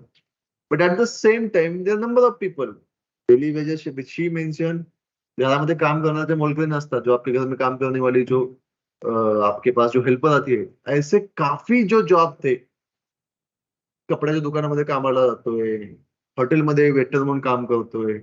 All these people, and in India, let me tell you, if you have to compare Indian employment, if you have to look at the details of Indian employment, only 20% of Indian employment works in formal sector. 80% is in informal sector. So most of the people who got affected during COVID were from informal sector. Okay, because majority of Indian employment is in informal sector. तो इनमें से काफी लोगों को work from home की facility नहीं थी. So as she has mentioned, whatever the saving that they had, वो सब खत्म हो गई कोविड में. तो उनकी पोजीशन काफी वल्नरेबल हो गई. इस क्लास में से काफी लोग ऐसे हैं कि जिनके लिए ये काम ही उनको समहाउ सस्टेन होने के लिए ये इनफ, मतलब only that much that they earn on the survival mode. जो कुछ आता है वो चला जाता है. आपको शायद पता भी नहीं होगा कि इनमें से काफी लोग ऐसे हैं जो तेल का 1 किलो का पैकेट भी नहीं खरीद सकते. तो क्या करेंगे, 50 रुपए का तेल हर हफ्ते में खरीदेंगे क्योंकि उनको उतना ही कमाई होती है. तो जब आपके 3-3 महीने जॉब चले जाते हैं, so you can imagine what must have happened with them. Work from home, आपके जो घर पे आने वाली जो काम वाली आहे, ती काय तुम्हाला झूम मीटिंग मध्ये भांडी नाही घासून देऊ शकत. हे मॅडम मीटिंग चालू करा आणि समोर ताट ठेवा, भांडे ठेवा. No, not possible. But not only during lockdowns, these people cannot get work for next 1 year because of the fear of infection. Right? तुम्ही अनेक सोसायटीमध्ये एंट्री दिली जात नव्हती, अनेक ठिकाणी त्यांना काम मिळत नव्हतं. घरी जायची ज्यांना गरज पडली, those who wanted to go home, they could not go, they had to walk. So many problems were created. Now those who went back in their native places, let's say there are people from Bihar who had came to Maharashtra, now they decided to go back. But when they went back, you must understand, in first place, when they decided to leave their village, which means they had no opportunities in their village. उनके गांव में कोई opportunities थी ही नहीं, उसी के लिए उन्होंने गांव छोड़ा था. लेकिन जब ये लोग फिर से गांव में चले गए, तो गांव की जो इकोनॉमी है उसका बर्डन काफी बढ़ गया, क्योंकि ये लोग थे जो गांव में पैसे भेज के गांव की इकोनॉमी समहाउ रन कर रहे थे. लेकिन इन लोगों के खुद के ही पैसे खत्म हो गए, अब ये गांव में आ गए और ये गांव के ऊपर डिपेंड है, तो वहां का इकोनॉमिक स्ट्रक्चर पूरा डिस्ट्रॉय हो गया ना. तो हम ये एक दो एग्जांपल के तौर पे नहीं देख सकते, पूरे इंडिया में ये हुआ. जो रिवर्स माइग्रेशन हमने देखा, जो लोगों ने मई के महीने में डिसाइड किया कि अब हम चलते चले जाएंगे अपने गांव को, तो उसके वजह से भी जो हालात हुए in terms of poverty and inequality, those were disastrous. And you have to mention all these things. First of all, you need to mention कि inequality क्यों बढ़ी और poverty क्यों बढ़ी. तो उसके आप दो पार्ट बना सकते, लिहायचे कसं असतं लक्षात घ्या. एक तो आप इसका पॉवर्टी क्यों बढ़ गई इसका एक सब पार्ट बना सकते हो, और इनइक्वालिटी का सब पार्ट बना सकते हो, या फिर आप दोनों में कंबाइन करके इनफॉर्मल सेक्टर और फॉर्मल सेक्टर में क्या हुआ ये भी आप लिख सकते हो. ठीक है. Then urbanization, their problems and remedies. Also, India is witnessing urbanization. In 1947, when we got the independence, around only 5-6% of India was urbanized. Currently, around 30% of India is urbanized. तो हमने देखा कि urbanization तो काफी बढ़ गया है. लेकिन with urbanization, we see many advantages, but at the same time, we see such problems like increased rate of crimes, increased rate of health issues. During COVID, हमने देखा कि हमारी शहरों की जो हालात है उतनी अच्छी नहीं है, काफी हॉस्पिटल्स नहीं होते, हॉस्पिटल में बेड नहीं होते, वहाँ ऑक्सीजन नहीं है, ऐसे काफी प्रॉब्लम्स हमने देखी. स्लम्स की काफी एरिया है, स्लम्स में क्लीनिंग के इश्यूज है, क्लीन ड्रिंकिंग वाटर के इश्यूज है, वहाँ हम देखते हैं कि वहाँ का क्राइम रेट काफी ज्यादा है. And unplanned urbanisation, that is also another issue. Unplanned urbanisation क्यों? पोस्ट 1990 काफी रैपिडली अर्बनाइजेशन हुआ है, क्योंकि काफी रैपिडली माइग्रेशन हुआ है. तो उस रैपिड माइग्रेशन के लिए हमने प्लान नहीं किया एडवांस में, इस वजह से हम काफी तकलीफ देखते हैं. जैसे बारिश आ गई, पूरे शहर में पानी हो गया, राइट. तो ये काफी इश्यूज है with urbanisation. Questions, let's discuss. Let's say first question, discuss the various social problems which originated out of the speedy process of urbanisation. Right. What are the consequences of speedy process which means unplanned urbanisation. Basically the things that we have discussed वही हमें discuss करना है, तो इसके ऊपर भी हमारा एक लेक्चर होगा. And most favourite part of UPSC, effects of globalisation on Indian society. UPSC का काफी फेवरेट पार्ट है, impact of globalisation, effects of globalisation. Globalisation का इंडियन सोसाइटी पे क्या इम्पैक्ट रहा है. ठीक है. तो पहला इम्पैक्ट है, जनरली तीन इम्पैक्ट है जैसे जो हमने ट्रांजिशन ऑफ सोसाइटी में डिस्कस किया. एक तो है होमोजेनाइजेशन. होमोजेनाइजेशन क्या होता है? Process of things making uniform और सिमिलर. मतलब जो एक चीज है जो दुनिया के एक कोने में होती है, उसी तरह से दुनिया के दूसरे कोने में होगी. For example, if you are eating McD burger, मॅकडोनल्डचं बर्गर तुम्ही खाताय, तर तुम्ही जगभरामध्ये खाताय, त्या फ्रँचायझी सगळीकडे. That is homogenisation. Which homogenisation sometime is replaced with Americanisation. जो कुछ अमेरिका में होता है वही सुपीरियर माना जाएगा और वही दुनिया के हर कोने में मिलेगा. मैकडोनल्डाइजेशन. तो काफी इसको कोको कोलाइजेशन. सो बेसिकली जो जो अमेरिकन प्रोडक्ट है वो दुनिया के हर पार्ट में उनकी हेजेमनी एस्टेब्लिश होगी. That is homogenization. That is one of the impact of globalization. Second is hybridization. Basically all the parts that we have discussed in mixture of modernity and tradition, that is hybridization.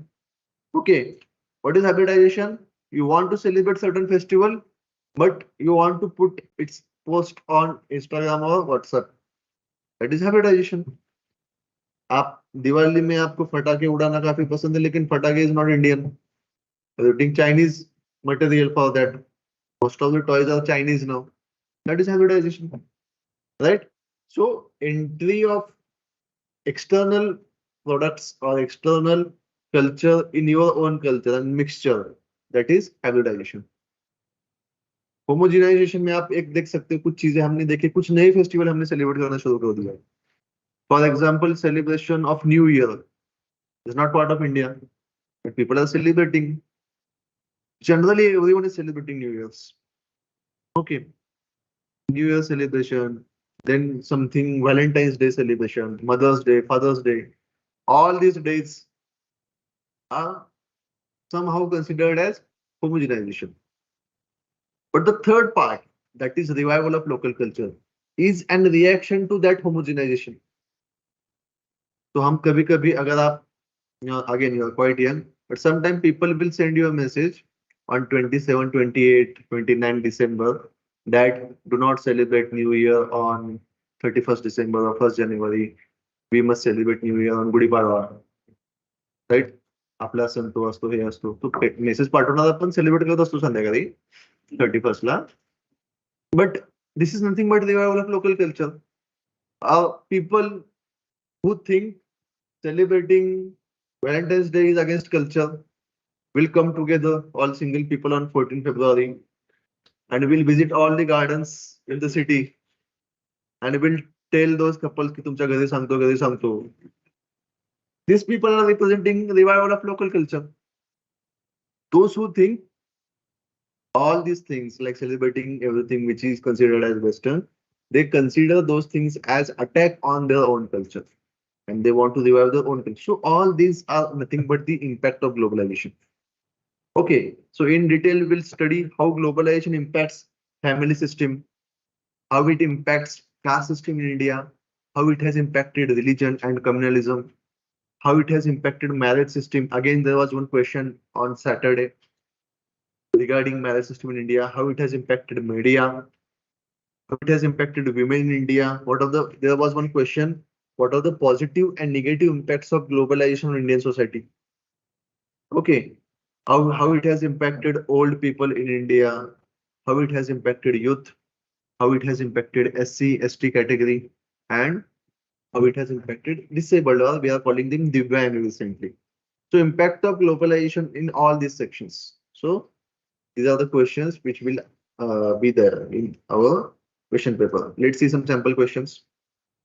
Critically examine the effects of globalization on aged population in India. आपके देश में जो aged population है, जे वृद्ध लोक असतात, त्यांच्यावर काय इम्पॅक्ट झाला ग्लोबलायझेशन, काय इम्पॅक्ट झाला, काय वाटतं तुम्हाला?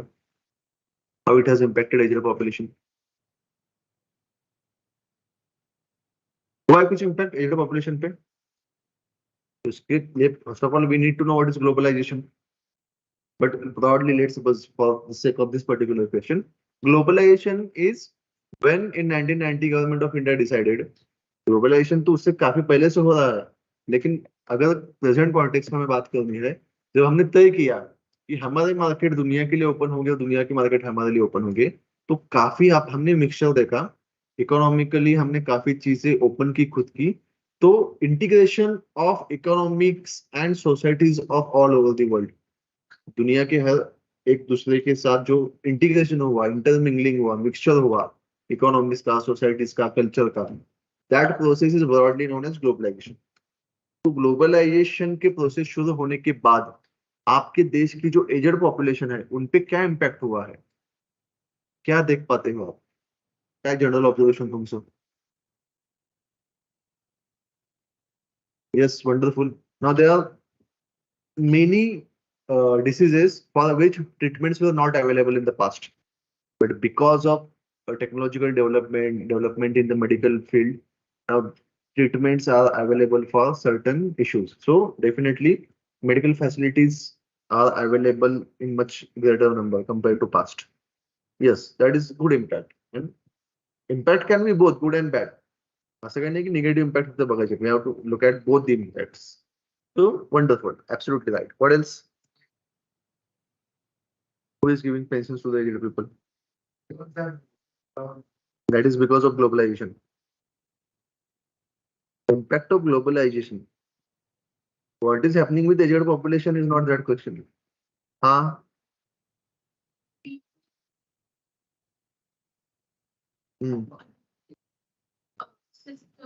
adapting the new methods was a little difficult for people at certain age. But then learning was not an option that comes back. Okay, so for certain section of people, especially those who are old, adapting to these new technological aspects was much more challenging. And there's a possibility that some of them may remain excluded from this process. Early retirement पण बोलतो. काय?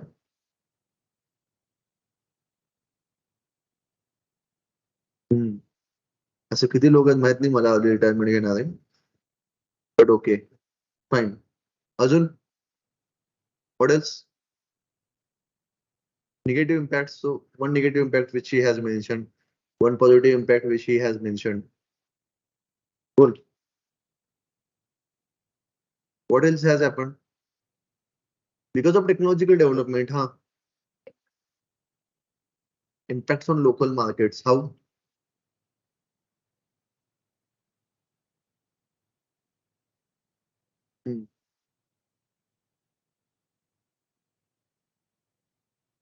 Cheap things. So then, how that has impacted old people? Old people लक्षात ठेवा. Old globalization separately नका सांगू. How globalization has impacted Indian society is not the question. How it has impacted old people. For example, let's suppose an old person wants to talk to his grandson who lives in any part of the world. Now he can make a video call. Right? That is the positive impact. So negative impact is now he is facing loneliness, isolation, because maybe his next generation is living in other city or other country. So the feeling of loneliness is there. That is the negative impact. But with the technological advancement, now he can have that connection with those relatives. That is another benefit.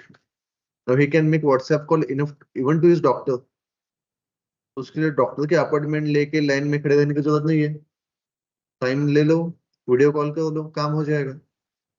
तकलीफ कम है ना compare to past. Now he can order his medicine online. बाहर जाने की जरूरत नहीं है. He can pay his bills online. Obviously, we are talking about a person who can do all these things, who is digitally literate, economically literate. But definitely these things are available. But at the same time, as we have discussed, family structure has changed drastically. So he has become more vulnerable. Isolation है, loneliness है, but they are not safe. खतरा रहता है हमेशा robbery का. और ऐसे लोग सॉफ्ट टारगेट होते हैं इन सब क्रिमिनल्स के. तो कभी कभी इनको टारगेट करके भी क्राइम हो सकता है. तो सेफ्टी के भी इश्यूज है. So we can write a number of aspects that the impact of globalization on old people that we see in India. So similarly, you can see third question, discuss the positive and negative effects of globalization on women in India. Then explore and evaluate the impact of work from home on family relationships.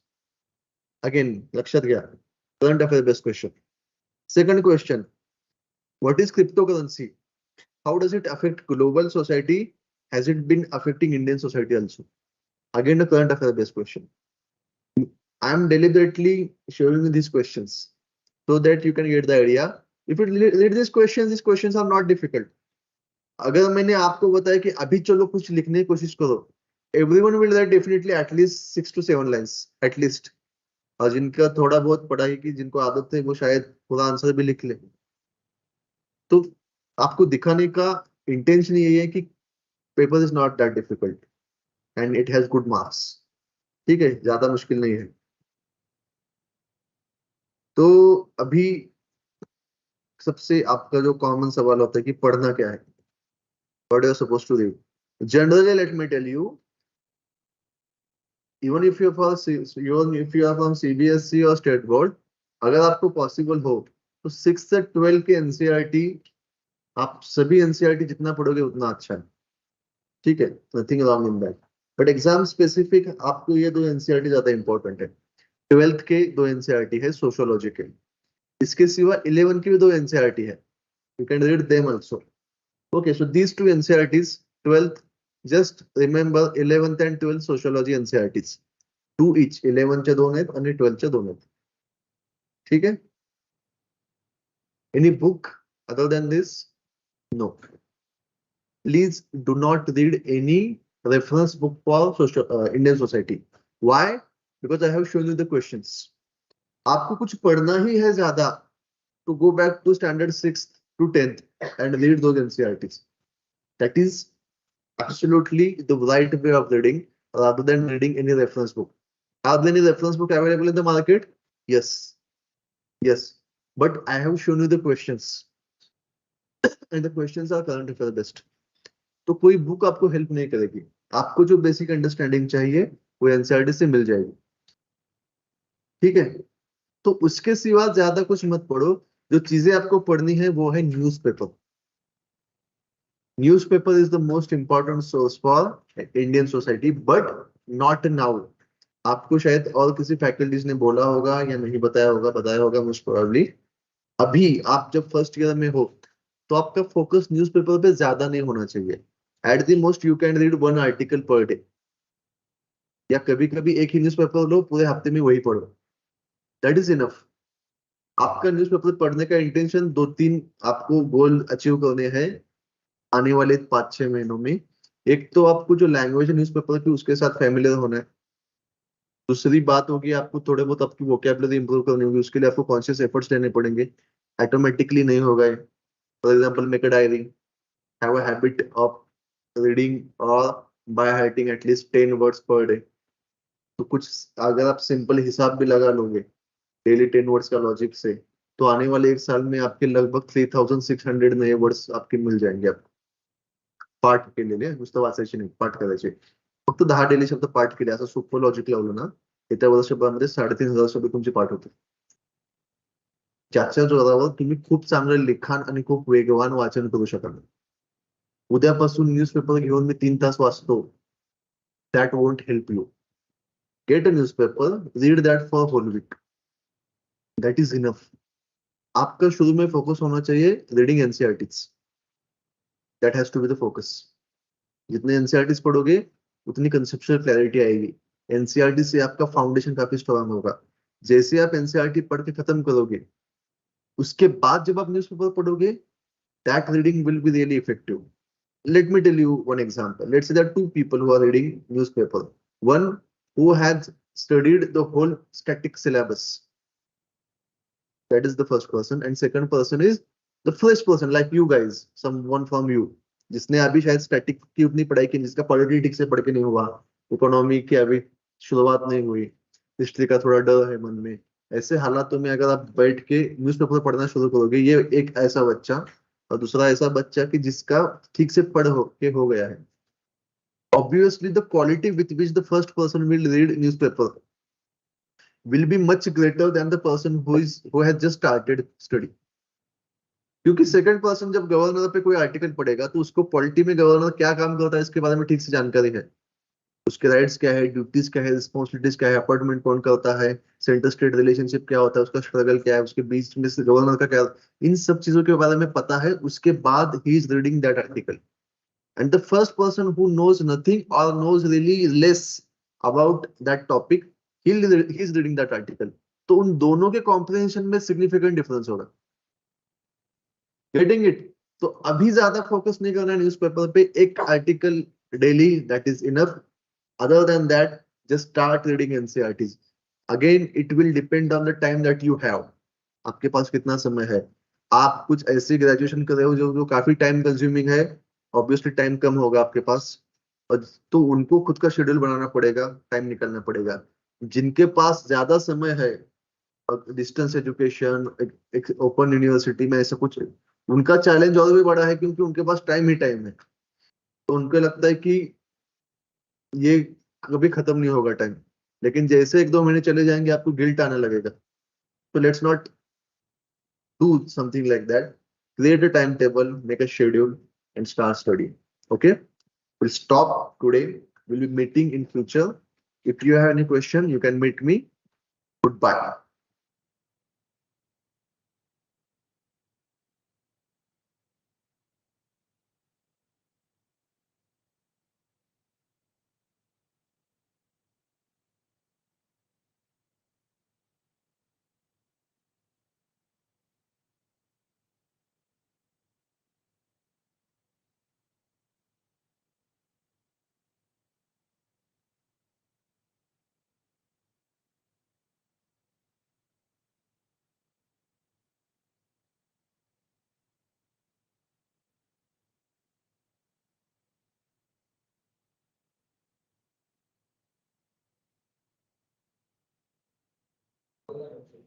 And